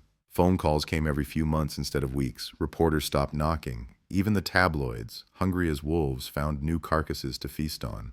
But London remembers, and in the spring of 1990, something surfaced. It began with construction workers digging up a small patch of land behind an abandoned warehouse not far from the college. They were clearing the site for redevelopment, flats, shops, the usual. As a mechanical digger dragged its bucket through the earth, the foreman saw something pale embedded in the soil. He stopped the machine immediately, called police. Officers arrived within minutes. The earth was soft, damp, recently disturbed. They dug with gloved hands, carefully. Slowly. It wasn't a body, it was a denim jacket. Faded, torn at one sleeve, mud-caked, the lining stiff with time and moisture, but still unmistakable. The Holloway family identified it within an hour, Claire's, the one she wore the night she vanished. The warehouse was less than a mile from the bus stop, less than a mile from the alley, less than a mile from the last known point on her timeline. The construction site became a crime scene. Floodlights were set up, forensic tents erected. Officers combed every inch of ground. They found cigarette butts, beer cans, a piece of rope, nothing definitively tied to Claire, but the jacket was enough to reignite the investigation. Detectives rushed back into the alley, the phone box, the college, re-interviewing witnesses who had long since forgotten details. Reports were reopened, maps unrolled, the case board returned to the wall, and beneath all of it, one question echoed louder than ever. If her jacket was here, where was she? Some officers believed the site had been used to stage evidence, to mislead them, to send them in circles. Others believed the opposite, that this was where she'd been taken, at least temporarily. That whoever abducted her brought her through that alleyway, past that flickering street lamp, past that phone box, down a path only they knew. There were too many possibilities, too many shadows, too much missing. But a jacket is not nothing. A jacket is a beginning. Investigators leaned hard into that hope. They traced every person who had access to the warehouse in 1985. Contractors, security guards, tenants, squatters, the owners who lived abroad, an electrician who died in 1987, a night watchman who moved to Scotland, 2 brothers with a history of minor violent offenses. And then there was Anders, the technician from the college, the one who claimed he'd left through the side entrance, the one with the unshakable story, the one whose old Ford had been parked 2 streets away, close enough to reach the warehouse if he took the right back roads. The discovery of the jacket put him back on the radar, but surveillance found nothing. He lived alone. He kept to himself. No suspicious movements, no late-night drives, no basement filled with trophies, just a man who had moved on while the Holloways remained trapped in an endless winter. Investigators refocused on him anyway, because someone had to be the thread, someone had to be the answer. But even as they circled him, even as they re-examined every scrap of his life, another truth whispered through the case file. The jacket had been buried no more than 5 or 6 years earlier. Soil tests proved it, which meant it wasn't placed there in 1985. Someone had moved it years after Claire vanished. Someone who wanted the case reopened, or redirected, or remembered. Someone who wasn't finished. And in the quiet corridors of the station, more than one officer began to voice the fear that had been growing around the edges of the file for years. What if the person who took Claire never left London? What if he was still here? What if he was watching the investigation, nudging it, shaping it, keeping it alive for reasons only he understood? Because sometimes the worst monsters don't run, sometimes they stay, sometimes they wait. The discovery of the jacket should have been the turning point. That's how it works in films. A single object rises out of the mud, the music surges, faces light up, and suddenly every loose thread begins to weave itself into a neat, brutal tapestry. But this wasn't a film. It was London. It was real.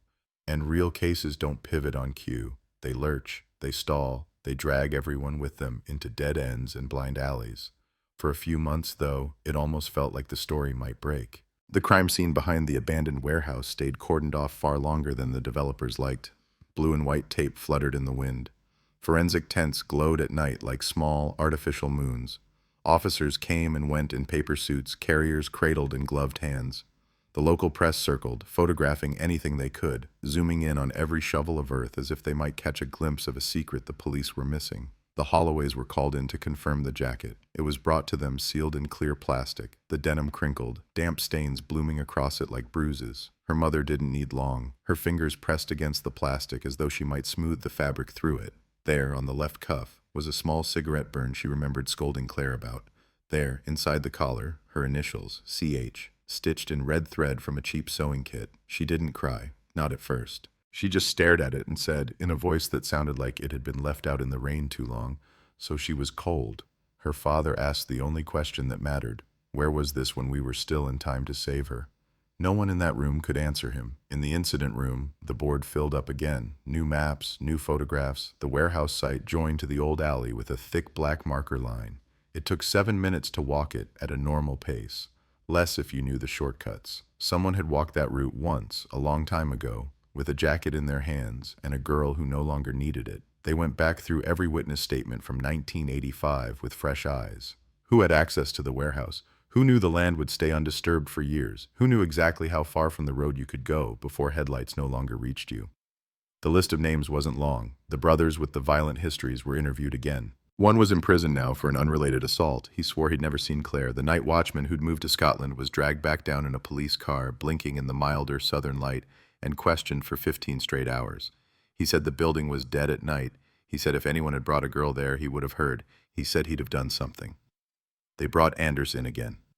He was older now, lines cut deeper into his face, the boyish uncertainty replaced by a flatter, controlled calm. For 7 years he'd lived under a shadow that never quite turned into a storm. No charges, no official label, just the knowledge that somewhere in the city there was a family who spoke his name only in whispers, and a detective who kept his file on the top of the pile. "Do you have anything new to tell us?" the detective asked. Anders looked at the photographs on the table. The jacket, the warehouse, the muddy trench where it had been found. He shook his head. "I didn't hurt that girl," he said, steady, quiet. "I told you everything I remember. I have nothing else." The detective watched him carefully. "Someone moved that jacket years after she vanished. Doesn't that bother you?" "It terrifies me," Anders said, "because if you're still talking to me, it means you still don't know who did it." They searched his current flat again. They dug back into his employment history. They checked his car records, his movements, his phone bills. None of it snapped into place. No hidden garage, no secret lockup, no second life. The jacket went to the lab. In 1990, the lab meant technicians with magnifying glasses, tweezers, and early clumsy machines humming in rooms that smelled of disinfectant and heated plastic. Forensic science was on the verge of a revolution, but it hadn't fully crossed over yet.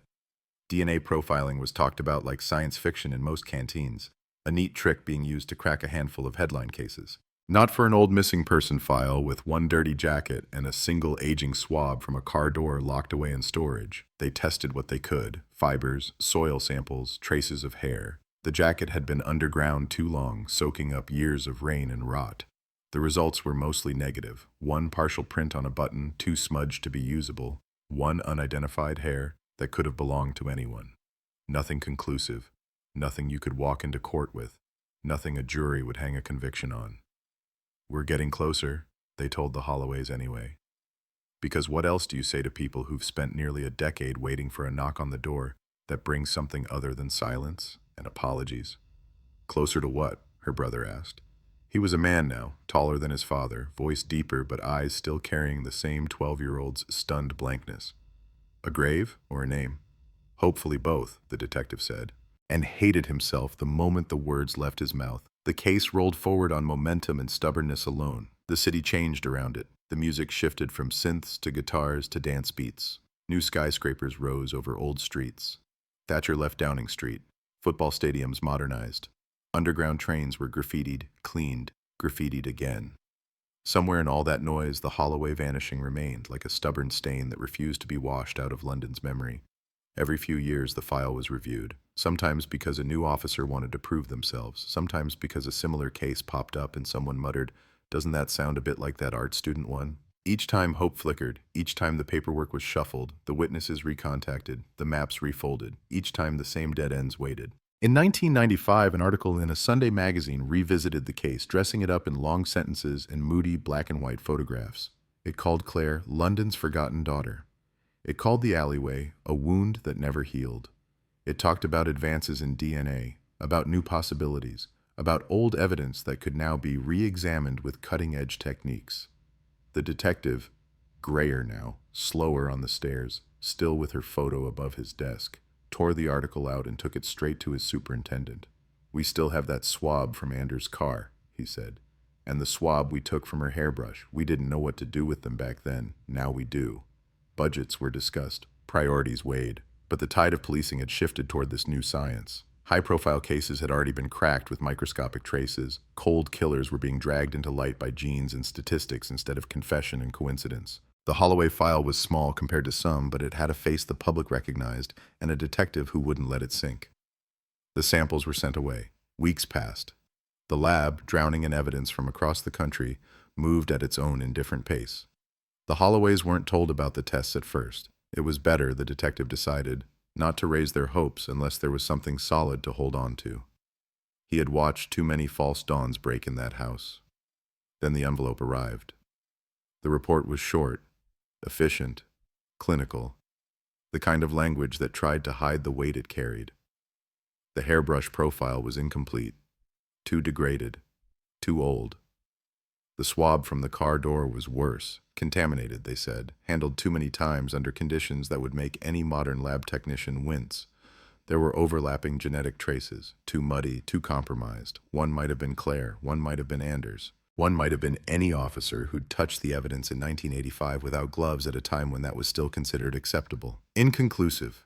A single word that fell into the silence of the incident room, like a stone into a drained well. No match, no elimination, no clarity. When the detective told the Holloways, her mother sat very still for a long time, then nodded, as if this was the conclusion she'd expected before he even walked in. Her father didn't speak. Her brother laughed once, a short, sharp sound with no humor in it at all. "So the future can't help us either," he said. "It might," the detective replied. "Just not yet. Time kept doing what it does best. It moved. The case survived the 90s on life support, an occasional note added here. A minor lead checked there. The city around it became brighter, louder, richer in places, and harsher in others. New serial offenders were tracked using DNA databases that grew fatter every year. Men who'd thought they'd gotten away with crimes in the 70s and 80s found themselves arrested in the middle of ordinary lives because a drop of blood on an old shirt finally had something to say. The Holloway file watched that happen from its place on the shelf. In 1998, the detective retired. He cleaned out his desk, put his belongings in a cardboard box, and stood for a long time in front of the board where active cases were still pinned. New faces now, new victims, fresh tragedies demanding attention. He went down to the archive one last time, walked between the high, dim shelves, and stopped in front of a familiar box. The label on the side read Holloway Claire, missing, 1985. He didn't open it. He just rested his hand on the cardboard for a moment, feeling the faint, almost imaginary pulse of 3 decades of unanswered questions pulsing through it. "I'm sorry," he said quietly. No one heard him. No one was supposed to. Before he left, he made one final note in the file. A recommendation that the case be flagged for review whenever major advances in forensic analysis became available. It was more an act of faith than procedure, a hope that someone, someday, would look at that swab and that jacket and that alleyway with tools he could only dimly imagine. Then he walked out of the station, hat in hand, stepping into a city that no longer belonged to him the way it once had. The Holloways, too, were changing. Her mother's health deteriorated. Years of stress and grief carved deep lines into her face. Her father became quieter, existing more in memories than in the present. Her brother moved out, then moved further away, as if putting miles between himself and the house might loosen the grip of a story he'd been forced to live inside since childhood. But he never moved so far that he couldn't get back quickly. He never changed his number. He left the lamp exactly as it was. Neighbors came and went, came. New families moved onto the street, young couples with children who didn't know why some people slowed down when they passed the Holloway house, why older residents dropped their voices when they mentioned the second-floor bedroom. A few locals told the story as a kind of urban legend now. There was a girl once, they'd say. She went out, she never came back. They say you can still see her light on at night. The boy who'd once seen something at the phone box grew into a man who tried not to think about 1985 at all. The woman who'd seen the man watching the girl left London entirely. Some of the officers who'd worked the case died before the century turned. Others stayed long enough to watch the world tip into the digital age, where records went from paper to screens, where case boards became databases, where ghosts acquired barcodes and could be called up with a few keystrokes. Around the year 2000, during one of those periodic reorganizations that sweep through institutions like storms, the Holloway file was repackaged. Items were rebagged, old labels replaced. The box moved further back on the shelf as newer tragedies muscled into the front row. An internal memo suggested that, barring new information, the case should be considered inactive but retained for potential future forensic opportunities. Potential future forensic opportunities. Cold words for what the city had been living with for 15 years. A missing girl whose name still tasted like unfinished business. A jacket in the ground, a 9-minute gap on a winter night. A technician who'd slipped through the system, a family trapped between hope and acceptance.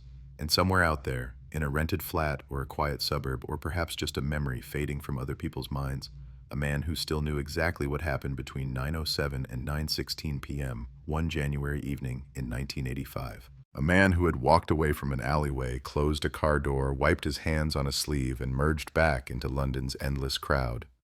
For years, he'd watched the city age around him, watched technology creep closer, watched newspaper headlines about old crimes solved by new science.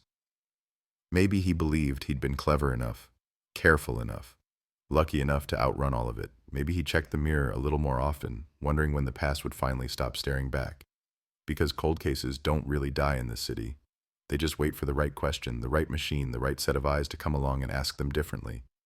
And somewhere, sealed inside a plastic tube in a climate-controlled archive, that old swab from a car door waited too, the trace of a hand imprinted in its fibers, silent, patient, ready for a day when inconclusive would no longer be the final word. London moved into a new century with the certainty of a city that believed it had outgrown its ghosts. Glass towers rose where factories once stood. Cameras multiplied on every street, blinking red and unblinking blue, capturing faces, movements, shadows. The underground filled with advertisements for mobile phones and digital futures. People walked faster, talked faster, forgot faster. But the past has a way of pulling at the hems of progress, and for those who carried the Holloway case inside them like a second heartbeat, the turn of the millennium felt less like a new beginning and more like the continuation of a long, unfinished sentence. The file was sleeping, but not dead. In 2001, during a reorganization of the archive, a clerk handling old evidence paused at a box labeled Holloway, 1985. The handwriting on the label was faded, curling. He opened it briefly, glanced inside. Photographs, maps, a small bagged strip of denim from the recovered jacket, old copper-toned crime scene prints. And at the bottom, the sealed tube containing the original swab from the car door of a blue Ford that once sat 2 streets from Claire's college. He resealed the box, replaced the label, and moved on. But before closing the database, he clicked one extra option that hadn't existed in 1985, 1990, or even 1995. A simple digital tag. Eligible for advanced DNA review. It was nothing more than a checkbox. Routine. Administrative. But it was also the first movement in years.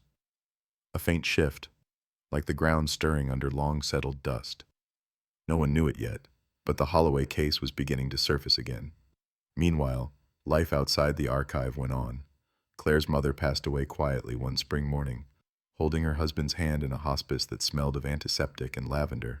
Her last words were soft, almost whispered, and her husband repeated them to the detective, now retired, who attended the funeral out of respect.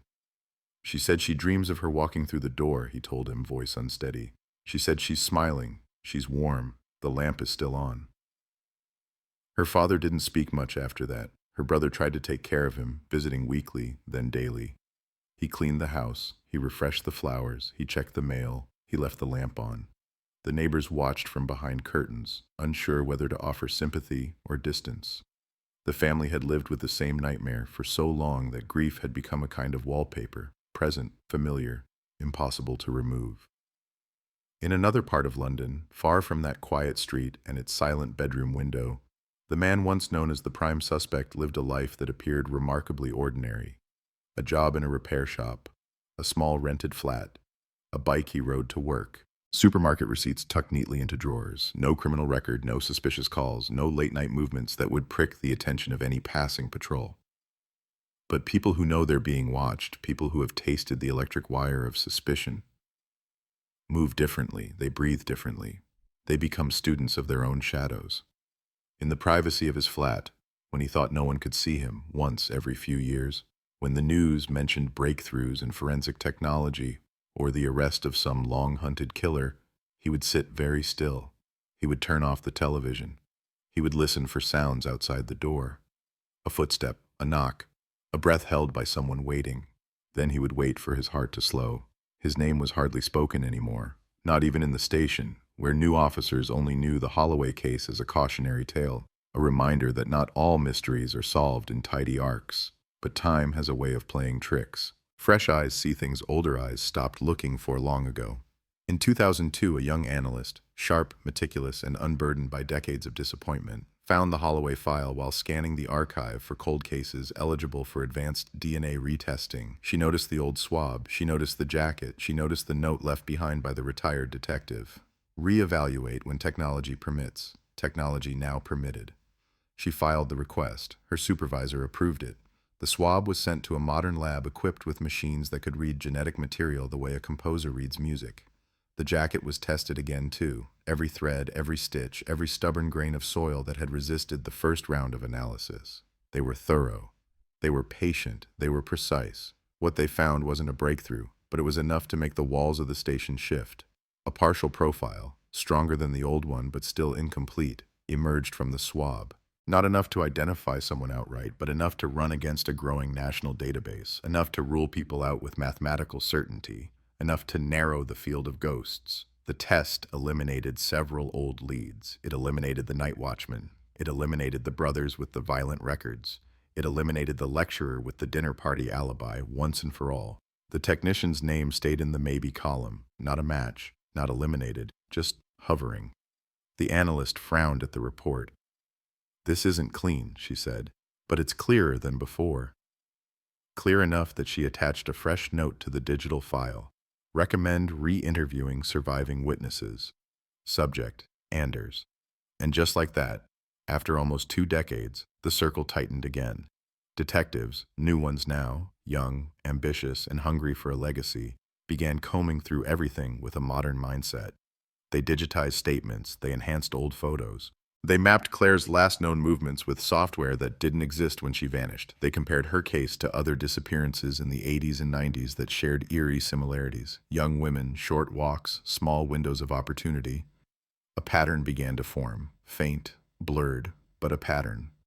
It was in this climate of renewed curiosity that an email arrived at the station from someone who had once been a neighbor on the Holloway street. She wrote that she remembered something she had never reported because it hadn't felt important then, but now, with all the talk of DNA and retesting, it had lodged itself in her mind. She remembered a car, a dark, older model car that used to sit parked on the street occasionally, not often, just now and then. She couldn't recall the plates. But she remembered the driver, a man who sat inside with the radio low, hands on the wheel, never getting out, watching the Holloway house like someone waiting for a signal only he could see. She didn't know the date. She didn't know if it was before or after Claire vanished. She only remembered the car. And the man who stared too long at a house that, in 1985, still had warmth inside it. Detectives checked the records. There were too many dark-colored cars in the area back then to narrow it down. But one detail, a small, nearly forgotten line in an old statement from decades earlier, matched the memory closely. A blue Ford, 2 streets over from the college, owned by one man. Signed into the college logbook the night Claire disappeared. It wasn't proof, it was weight, and weight in cold cases is sometimes enough to tip the story. By 2003, the Holloway file was once again pulled from the shelf, placed on a desk, and opened to the first page. New detectives read it like a novel. They murmured to each other. They shook their heads at the missed opportunities, the assumptions, the blind spots of earlier decades. What they didn't know, what no one had yet realized, was that the case was about to shift not because of the swab or the jacket or the analyst or even the old suspect, but because of a new man, a stranger. A man found unconscious on a park bench in South London, his pockets empty, his memory foggy, his fingerprints taken as routine. A man whose DNA was run through the national database. A man whose profile lit up a small, incomplete match, one that no one expected, one that had been waiting in the system since 1985 in a plastic tube with a fading label. The lab called the station. "We have a familial link," the technician said. "Not a full match, but close, very close. A relative of the person who opened that Ford door.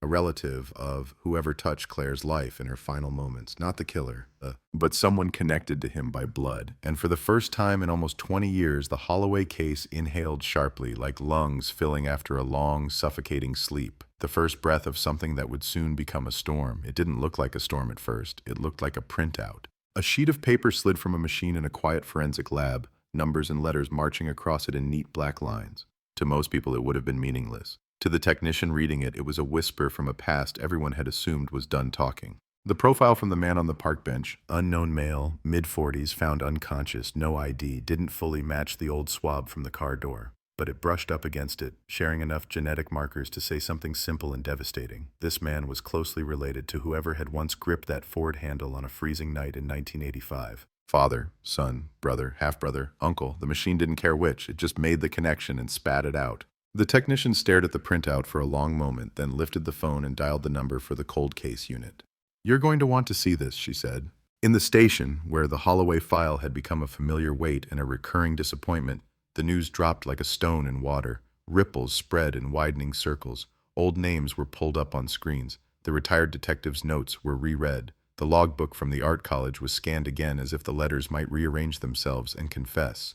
A meeting was called. The new lead investigator on the Holloway case, a woman in her 30s with sharp eyes and the kind of controlled intensity that cuts through clutter, stood at the front of the room. Behind her, projected onto the wall, was Claire's face. Younger officers, who'd been children when she disappeared, shifted in their seats as if feeling the weight of that stare for the first time. "This is not just another review," the investigator said. "We have a familial DNA link. For the first time, the case isn't just chasing ghosts, it's chasing blood." She laid out the facts. The unconscious man from the park, now awake and irritated in a hospital bed, the partial match to the ancient swab. The probabilities, the science that had once been a fantasy and was now a blunt instrument cutting into secrets people thought would never be exposed. They brought him in as soon as the hospital cleared him. He sat in the interview room wearing borrowed clothes and a thin, defensive slouch. His name was Daniel Anders. He worked odd jobs. He'd done a stretch for theft in his 20s, nothing major. Nothing that would have registered beyond a line or two in a local report. He said he'd never owned a Ford. He'd never heard of Claire Holloway. He didn't understand why he'd been dragged into a room with a camera in the corner and a detective whose gaze felt like a scalpel. "What's this about?" he asked, glancing at the folder on the table. "My fingerprints?" "Not your prints," the investigator said. "Your DNA." He snorted. "From what? That drunken collapse in the park? That's a bit much, isn't it?" She slid a photograph across the table. A blue Ford, grainy and color shifted from age. Another photo, the alleyway. Another, Claire's face, the denim jacket caked in soil. "This is a cold case from 1985, she said. "You share a close genetic relationship with a profile recovered from a car linked to this investigation. I'm going to ask you about your family, your male relatives, where they were in 1985. His face changed when he saw the girl, just for a moment. A small flinch, like something old and unwelcome had stirred in his memory. He covered it quickly, shifting in his seat, shrugging, reaching for the performance of confusion. "I was a kid in 85, he said. "I don't know anything about that. My old man was around, my uncle too. We moved a lot. I don't remember dates." The investigator let the silence stretch. "Your uncle?" she said. "Name?" He hesitated. Not long, just enough for the room to feel it. "Michael," he said. "Michael Anders."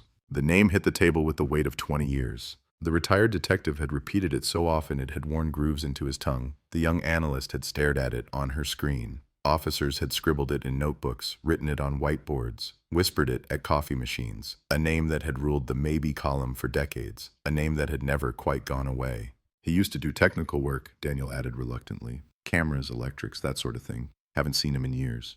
The investigator clicked a pen, made a note. She knew the file by heart. She knew about the college logbook, the blue Ford, the first interview in 1985, the second in 1990.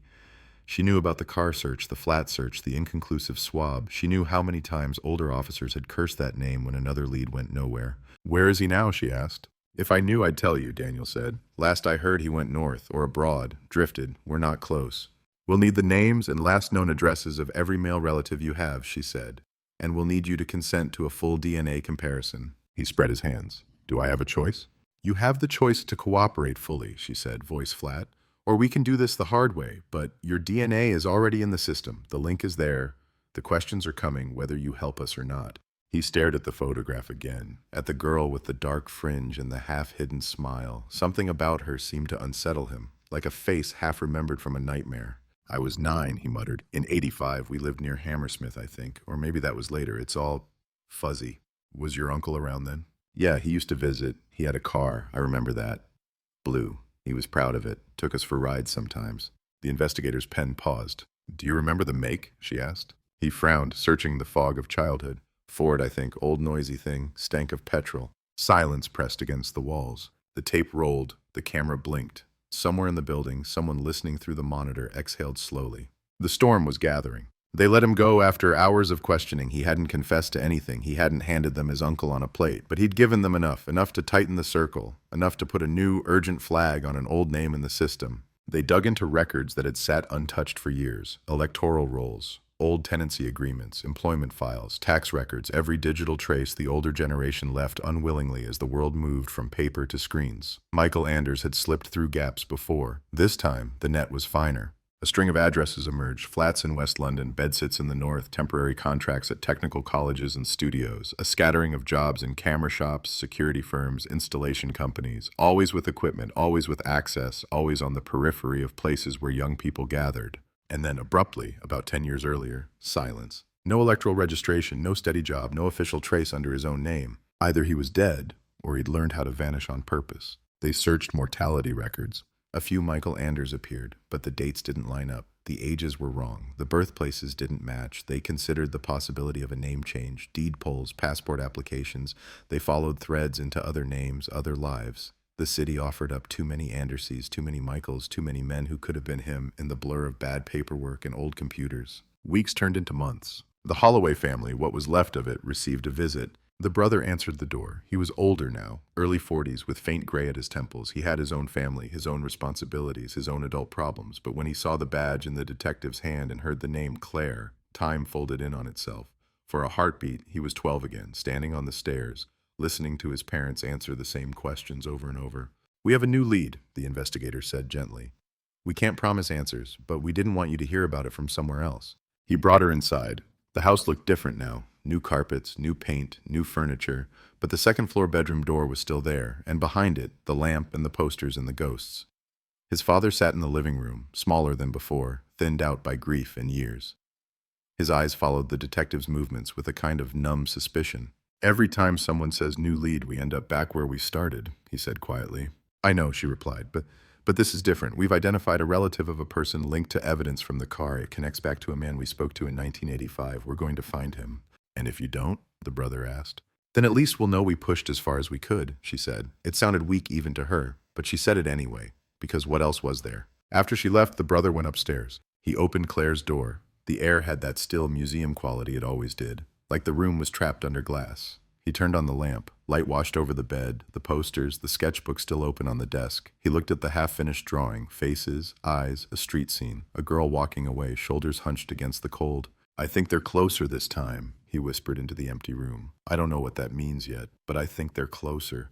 In the station, the investigation shifted focus. They requested a full familial DNA analysis. Specialists mapped genetic connections through databases, building a rough family tree from numbers and probabilities. Names were attached to branches. Some were dead, some were abroad. Some were here, living ordinary lives in semi-detached houses and small flats and quiet cul-de-sacs. And there, on one limb of the tree, barely visible at first, was a name that almost no one had noticed because it wasn't his. An alias, a variation, Michael Andrewson. A man who'd changed his surname by adding 3 letters and thought that was enough to outpace a future he didn't believe in. A man with a new address in a small coastal town, far from London's noise.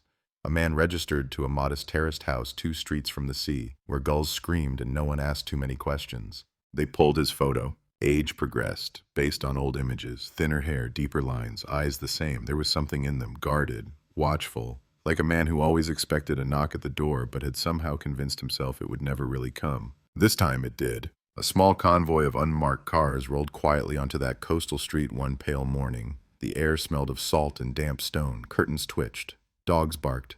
The detectives stepped out, hearts pounding with the weight of history pressing down on their shoulders. They'd rehearsed this. They'd planned it.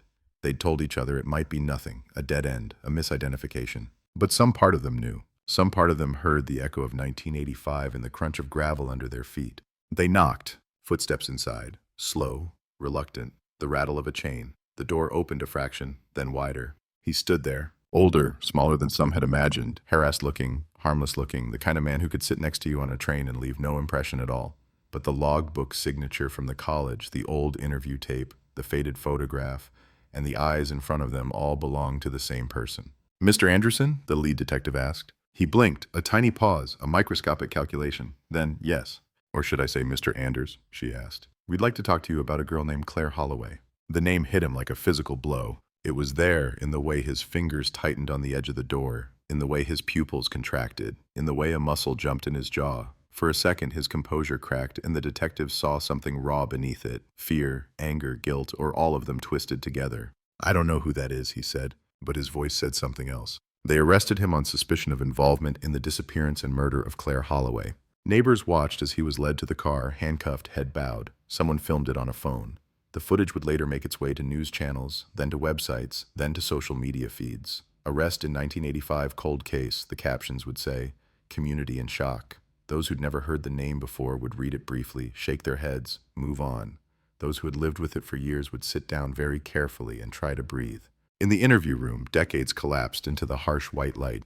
He sat where he'd sat once before, long ago, when VHS tapes still clicked in recorders and officers wrote notes by hand. This time, the equipment was digital, the table smoother, the detectives younger, but the questions were the same. "Where were you on the night of January 23rd, 1985? Did you see Claire Holloway leave the college? Did you offer her a lift? Did she ever sit in your car?" He told the same story at first. Vending machine, stuck chocolate bar, brief laugh. No lift offered, no walk shared. He left later, through the side entrance. He drove home, alone.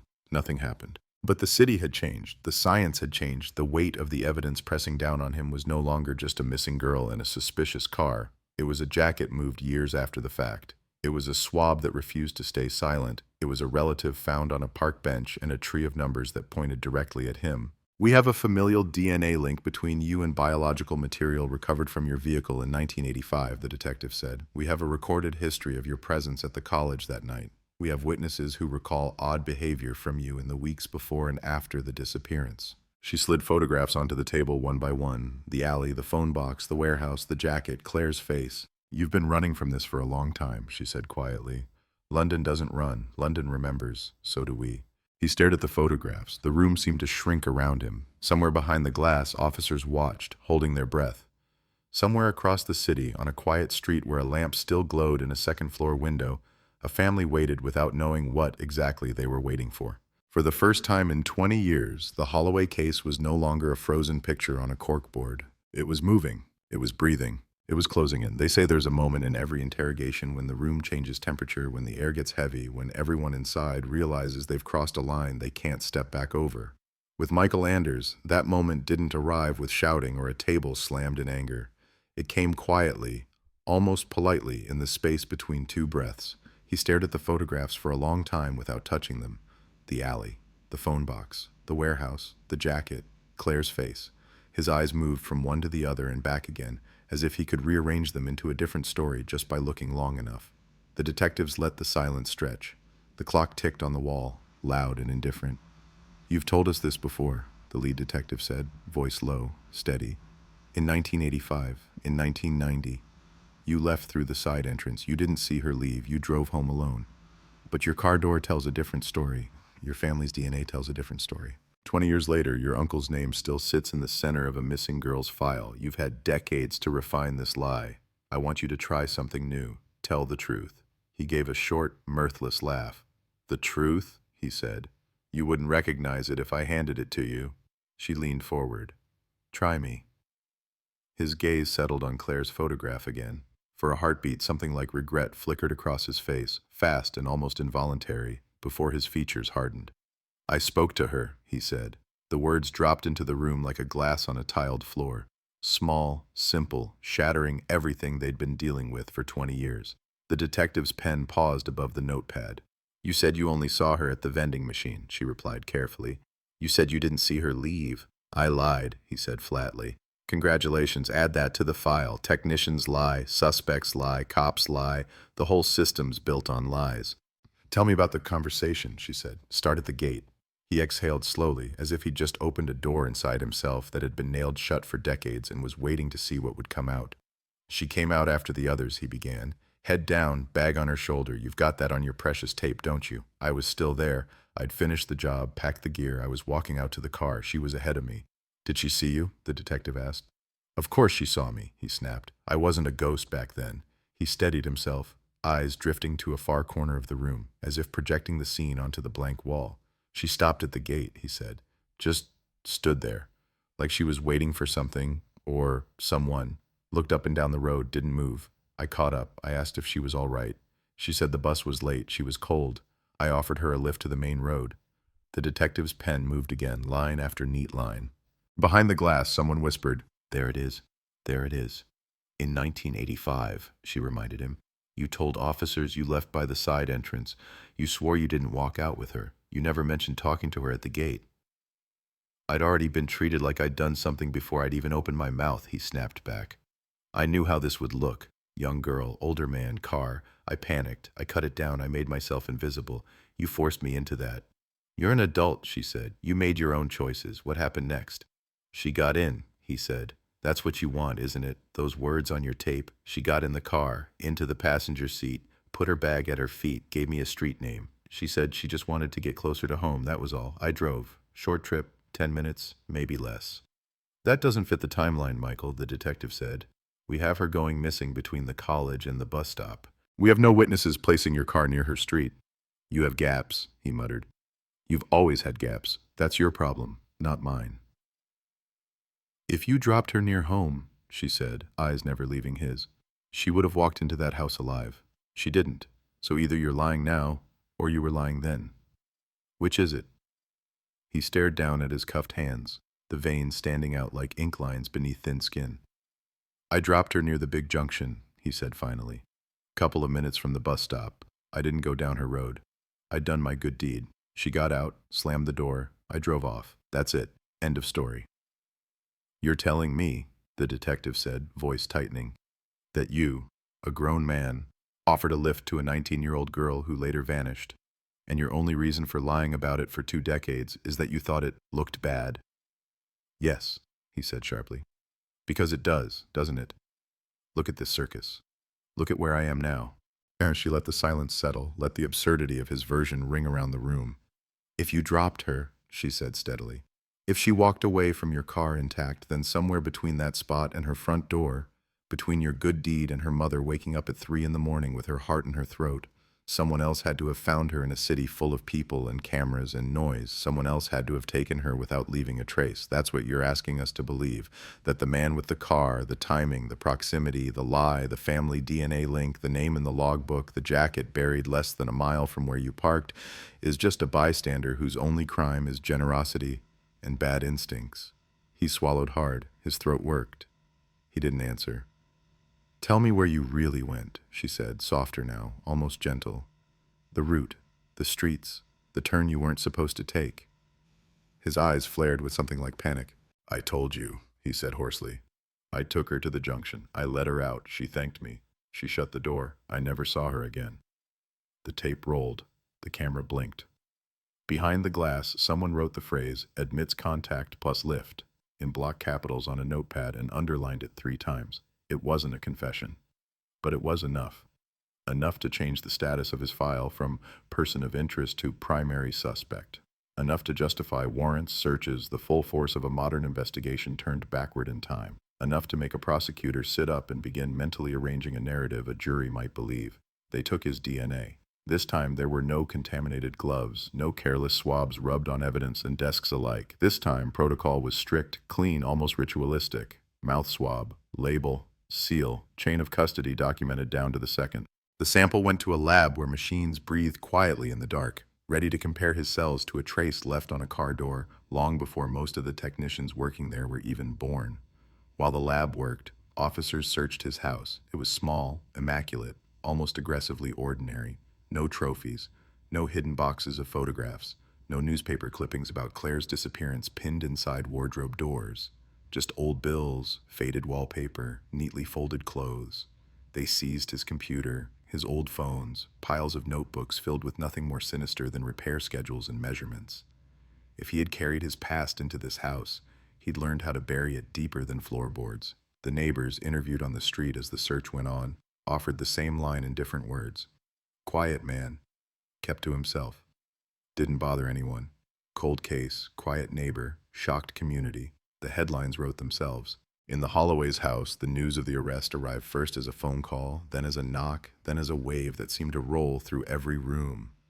Her brother sat at the kitchen table, listening to the detective's words, his fingers pressed hard into the wood. We have someone in custody, she said. We're pursuing charges. We have new evidence, new admissions. I can't give you every detail, but I can tell you this. She wasn't forgotten, not by us, not by the city, not by the science. His father sat opposite him, frail hands folded, eyes fixed on some point far beyond the wall. What does it mean? He asked. His voice sounded distant, as if coming from the end of a long corridor. Does it mean this is finally over? The detective paused. There was no way to answer that honestly without breaking something in him. It means we're closer to the truth than we've ever been, she said. It means we're going to try, in court, to say her name out loud and demand an account of what was done to her. Later, when the house was quiet again, the brother went upstairs and turned on the lamp in Claire's room. The bulb glowed, casting the familiar pool of light across the bed, the posters, the sketchbook. For the first time, the light didn't feel like an unanswered question. It felt like a witness still on the stand. Someone's sitting where you should be sitting, he whispered. Someone's going to hear your name from a judge. I don't know if that's justice. I don't know if anything could be. But it's something. Back in the station, the DNA report arrived. It was cleaner than the last one, sharper, drawn in lines and ratios and probabilities that didn't care about human stories, only about the brute mathematics of inheritance. The swab from the car door had always been a mess, contaminated, degraded, handled too many times. But within that noise, the machines now isolated a clear echo, mixed profiles, one consistent strand tying back to Anders' family tree. Enough markers to say, with a confidence figure a prosecutor could stand on, the car door had been opened and closed by at least 2 people. One trace corresponded to one of his relatives. The other, while not definitive, was statistically consistent with Claire's partial profile from the hairbrush. And when they laid Anders' fresh DNA profile over the old, shabby, stubborn data from the swab, the overlap tightened. Not a perfect match. Not the kind of full, clean hit that makes juries gasp and journalists write about smoking guns, but strong, powerful, a quiet, insistent chord in the noise. In the charge sheet, it combined with everything else: the changing story, the admitted lift, the car, the familial link, the buried jacket, the geography, the timing, the lies. They charged him with murder. He showed no visible reaction as the words were read out. His face had become a mask, the kind a man wears when he's finally reached the moment he's been rehearsing in his nightmares for 20 years. Behind his eyes, something churned, but his voice, when he spoke, was flat. You can't prove anything, he said. You've got scraps. You've got guesses dressed up as science. You've got a city that wants someone to blame for something that happened a lifetime ago. The lead detective looked at him for a long moment. What we have, she said quietly, is your hand on the door of a car a missing girl sat in. We have your decision to hide that contact for 20 years. We have her jacket buried near a building you could reach in minutes. We have your blood whispering in a lab that you are not a stranger to this story. He shook his head, but the mask slipped for a fraction of a second, not into a confession, not into tears, into something harder to name, a flash of recognition that the walls were closer than he'd ever allowed himself to imagine. News of the charge broke that evening. London 1985 cold case, arrest made in student's disappearance, the headlines blared. After 2 decades, family one step closer to answers. Talking heads filled studio slots, explaining DNA advances, cold case units, the way the past could now be summoned by machines. Former officers who'd once held the file on their laps appeared on camera, older now, eyes heavy, saying phrases like, "We never gave up," and "It's been a long time coming." On that original street in West London, the one with the bedroom window and the lamp that never stopped burning, neighbors stood on doorsteps, talking quietly. "I remember her," one said, "always sketching on the bus." "I remember the posters," another murmured, "and her mum at the window, every night." Far away, in a coastal town where the sea erased footprints on the sand within minutes, People who'd lived next to a quiet technician for years watched footage of him being led into court in handcuffs and said the same 3 words in different tones. I had no idea. The first court appearance was brief. A glass dock, a charge read aloud, his name spoken in the same breath as Claire's. He entered a plea of not guilty. The judge set dates. The machine of justice began to roll forward, slow and grinding. Outside, cameras flashed. Microphones were thrust at the Holloway family as they emerged, flanked by officers. Her brother spoke because someone had to. "We've waited a long time for this," he said.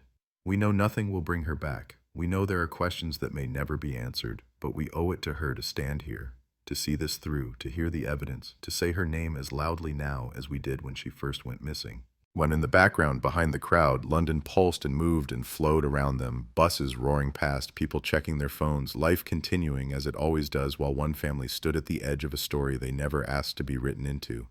The cold case was no longer just a file.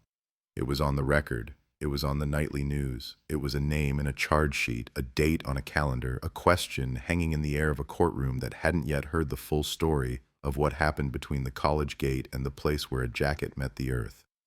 And as the trial date drew closer, as barristers sharpened arguments and experts rehearsed testimony and jurors were summoned from their ordinary lives into someone else's nightmare, one thing remained stubbornly, painfully unchanged. Nobody still knew where her body was. Nobody knew exactly how her last 9 minutes had unfolded. The lamp in her room still burned at night. London still walked past the silence between 2 bus stops, between one winter evening and all the years that followed, pretending it didn't feel the eyes of a missing girl on the back of its neck. The courtroom didn't look like the place where a ghost would finally be confronted. It looked like any other high-ceilinged London chamber, wood paneling, worn benches, the stale smell of paper and polish. But when the Holloway case finally came to trial, that room became an arena where 3 decades of silence were dragged under fluorescent light and forced to perform. From the public gallery, it felt both too small and too large. Too small to contain the weight of all those years.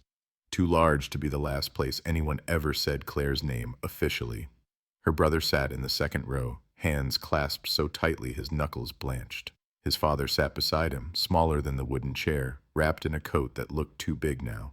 The retired detective, invited as a courtesy, slipped into the back row, hat in his lap, eyes fixed on the dock. The man in the dock wore a suit that didn't quite fit. It hung on him like an idea of respectability he'd borrowed for the occasion. Michael Anders, or Anderson, depending on which decade you froze him in, stood with his hands on the rail as the clerk read the charge. 1 count of murder, namely that you, on or about the 23rd day of January 1985, did murder Claire Holloway. He listened without flinching. When asked for his plea, his voice was clear, not guilty. Those 2 words floated up into the rafters, bounced off carved wood and legal Latin, and fell like dust onto every person in the room who'd spent a lifetime waiting for their opposite. The trial began. The prosecution's opening statement was not theatrical. It was methodical, almost cold, the way a surgeon might describe a procedure that would hurt, but was necessary. "Ladies and gentlemen of the jury," the barrister began, wig stark against dark hair, "this is a case about time. It is about 9 minutes in January 1985. It is about the 20 years that followed, and it is about what science, persistence, and simple human memory can tell us when we refuse to let those 9 minutes disappear." He led them through the story in straight lines. Claire leaving the house, the college, the CCTV, the alley, the missing bus, the gap, the phone box, the dark car parked just out of frame, the technician in the logbook, the blue Ford, the initial lies, the jacket in the warehouse ground, buried years later like a confession that lost its nerve halfway, the evolving science, the contaminated swab, the partial DNA, the familial link, the nephew on the park bench, the alias on the coast, the admission finally that he had offered her a lift. "You will hear," the barrister said, "that the defendant has changed his story over time. You will hear that he placed himself in a position of opportunity, that he hid his contact with the victim, that his own blood whispers his presence on that car door. You will not hear from the victim. She has never been found. That is not because she chose to vanish. It is because someone removed her and has never had the courage to tell the truth about what he did." The defense sat still, faces unreadable. They hadn't spoken yet. That would come later. For now, the jury was given a map and invited to walk it. Witnesses followed. The security guard from the college, older now, hair white, shoulders rounded, took the stand and pointed to his shaky signature on the logbook, projected on a screen for the jury to see. "Yes, that's my writing," he said. "Yes, I remember him. Tool case, quiet, said he needed extra time with the equipment, signed in just before her, signed out not long after. I thought nothing of it until they came asking. You saw them both that night? The prosecutor asked. Yes. Did you, at any point, see them leave together? He hesitated. The room leaned in. I saw them near the gate, he said. Not touching or anything, just close. Him standing by the car park entrance, her at the gate. It was dark. I didn't think it meant anything. I wish I had. A murmur rippled along the benches. The defense rose. Mr. Clark, the barrister said, voice smooth. You are recalling events from more than 30 years ago. Is it possible your memory has been influenced by newspaper articles, by television coverage, by the passage of time? My memory has been influenced by the fact that a girl vanished, the guard snapped. That sticks. The woman who'd seen a man watching a girl at the phone box took the stand next. Fiona Marks, nervous, hands twisting in her lap, eyes flicking toward the dock and away again. I saw a girl, she said. I saw a man watching her. I didn't know who she was then. I'm not going to pretend I did, but when I later saw the coverage, it was the way he stood, not close, just waiting, like he had all the time in the world. Can you say for certain that the man you saw is the defendant? The prosecutor asked. She swallowed. No, it was dark. He had his collar up. I saw a shape, a posture. Fear has filled in the rest over the years. Honest, frustrating, human. Next came the forensic expert, a calm, clinical presence who explained DNA like a language, the double helix stripped of its mystique and turned into probability and pattern. We obtained a partial profile from the swab taken from the interior handle of the defendant's car door in 1985, she said, pointer tapping a chart that bloomed with colored peaks. At the time, this was not usable. Contamination, degradation, poor storage conditions. However, with modern techniques, we were able to isolate two overlapping profiles. One corresponds with high probability to a member of the Anders family. The other is consistent within the limits of degradation, with the partial profile extracted from the victim's hairbrush. So, the prosecutor asked, what does that mean in plain terms? It means that the car door was opened or touched by at least two individuals, the expert said. One closely related to the defendant, one likely to be Claire Holloway. In your professional opinion, is it plausible that the victim never entered the defendant's car? The expert met the jury's eyes. In my professional opinion, the simplest explanation is that she did. The defense pounced on the word partial. You cannot give this court a clean, definitive match, their barrister pressed. You cannot say with absolute certainty that the second profile belongs to Miss Holloway, can you? No, the expert said. Absolute certainty is rare in my field. I can give probabilities. I can say that the patterns are consistent. I cannot resurrect a complete genetic profile from material that has been degraded for decades. Nor can you exclude the possibility that one or both profiles belong to someone else entirely, the defense added. That possibility exists, she conceded, but it is statistically unlikely given the data. On the benches, the retired detective watched the expert with a mix of awe and bitterness.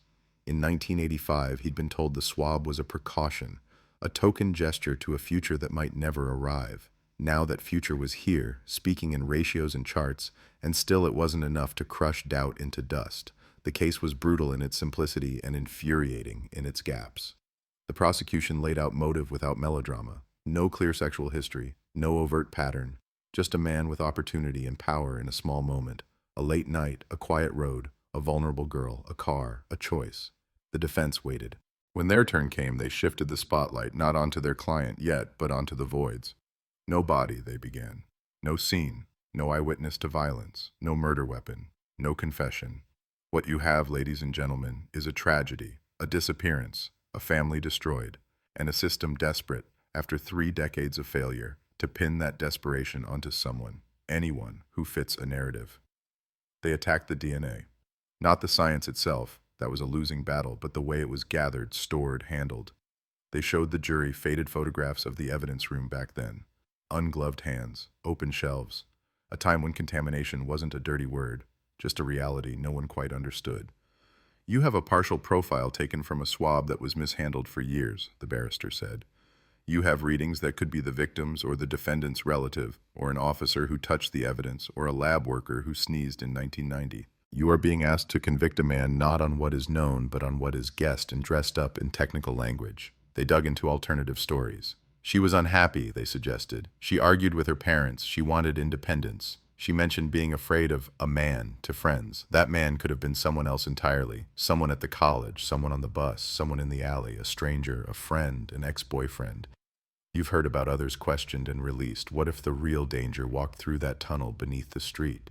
What if the jacket was moved to mislead you? What if the anonymous phone call, she never left the alley, wasn't a taunt, but the closest thing to truth anyone dared to speak? They pointed at the Holloway's pain, gently but deliberately. Grief looks for an anchor, the barrister said. It looks for a face to fix blame on, because the idea that someone we love can vanish for no reason is unbearable. This man spoke to her. He offered a lift. He panicked and lied. That is wrong. That is shameful. But it is not in itself murder. In the dock, Anders sat motionless, expression neutral. His eyes moved occasionally to the jury, then back to the table. If he felt the weight of those words, he didn't show it. Then came the decision everyone had argued about behind closed doors. Should he testify? His legal team advised against it. The years, the lies, the shifting stories, putting him under cross-examination would be like putting dry paper near an open flame.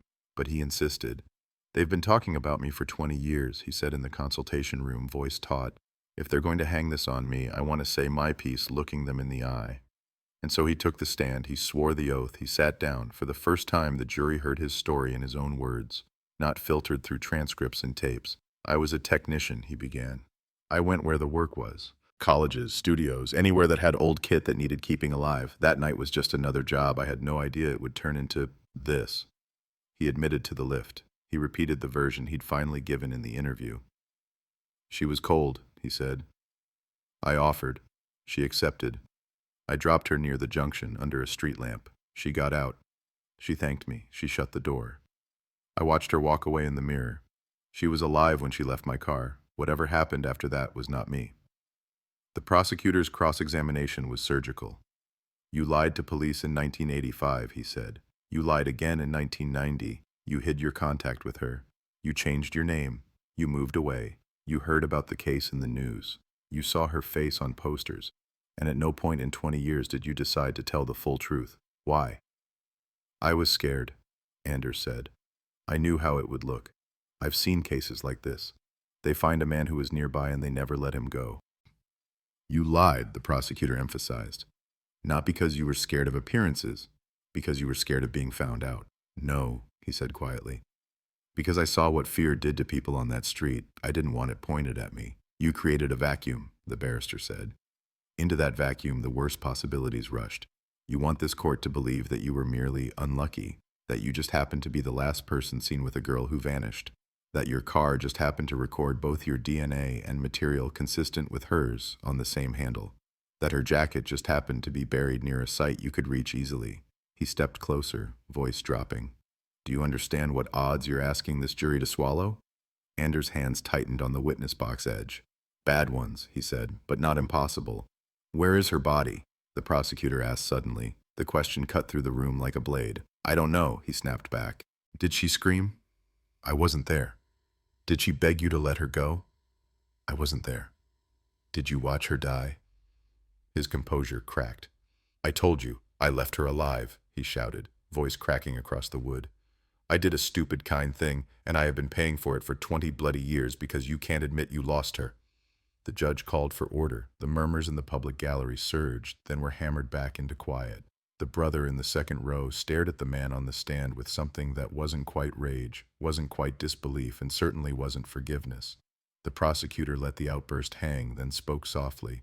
You think this is about our pride, he said. It's not. It's about a girl who never came home. It's about what you did between the gate and the place where that jacket entered the ground. No further questions. When the defense re-examined him, they tried to soften the edges, to reframe the explosion as the frustration of an innocent man cornered by years of suspicion. The jury watched his every blink, every swallow, every twitch of jaw muscle, as if somewhere in those tiny movements the truth might be hiding.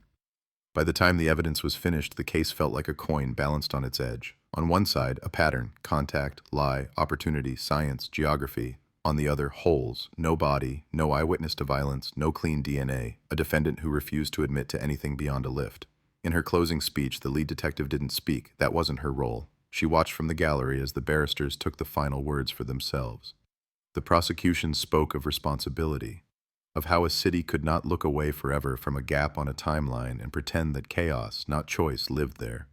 The defense spoke of doubt, reasonable doubt, the kind that grows in shadows and missing remains and contaminated evidence and fading memories. When the judge sent the jury out, the room exhaled. They filed into their deliberation room carrying files, notes, faces, a city's old fear, a family's thin hope, a man's thin story. The door closed behind them with a soft click that sounded to those waiting outside, louder than any siren. Hours passed. The Holloways sat together in the corridor, not talking, because there was nothing left to say that hadn't been said 1,000 times in different words. The retired detective stared at a patch of floor as if he could see 1985 bleeding through it.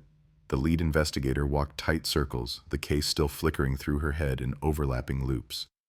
In the cell below, Anders lay on his bunk and stared at the ceiling, replaying a 9-minute drive he'd never described properly, even to himself, in the exact order it might have happened or the way he'd convinced himself it had. Above them all, in a room with no windows, 12 strangers sat around a table, pieces of evidence spread between them like cards. Somewhere inside those 12 minds, a verdict was forming.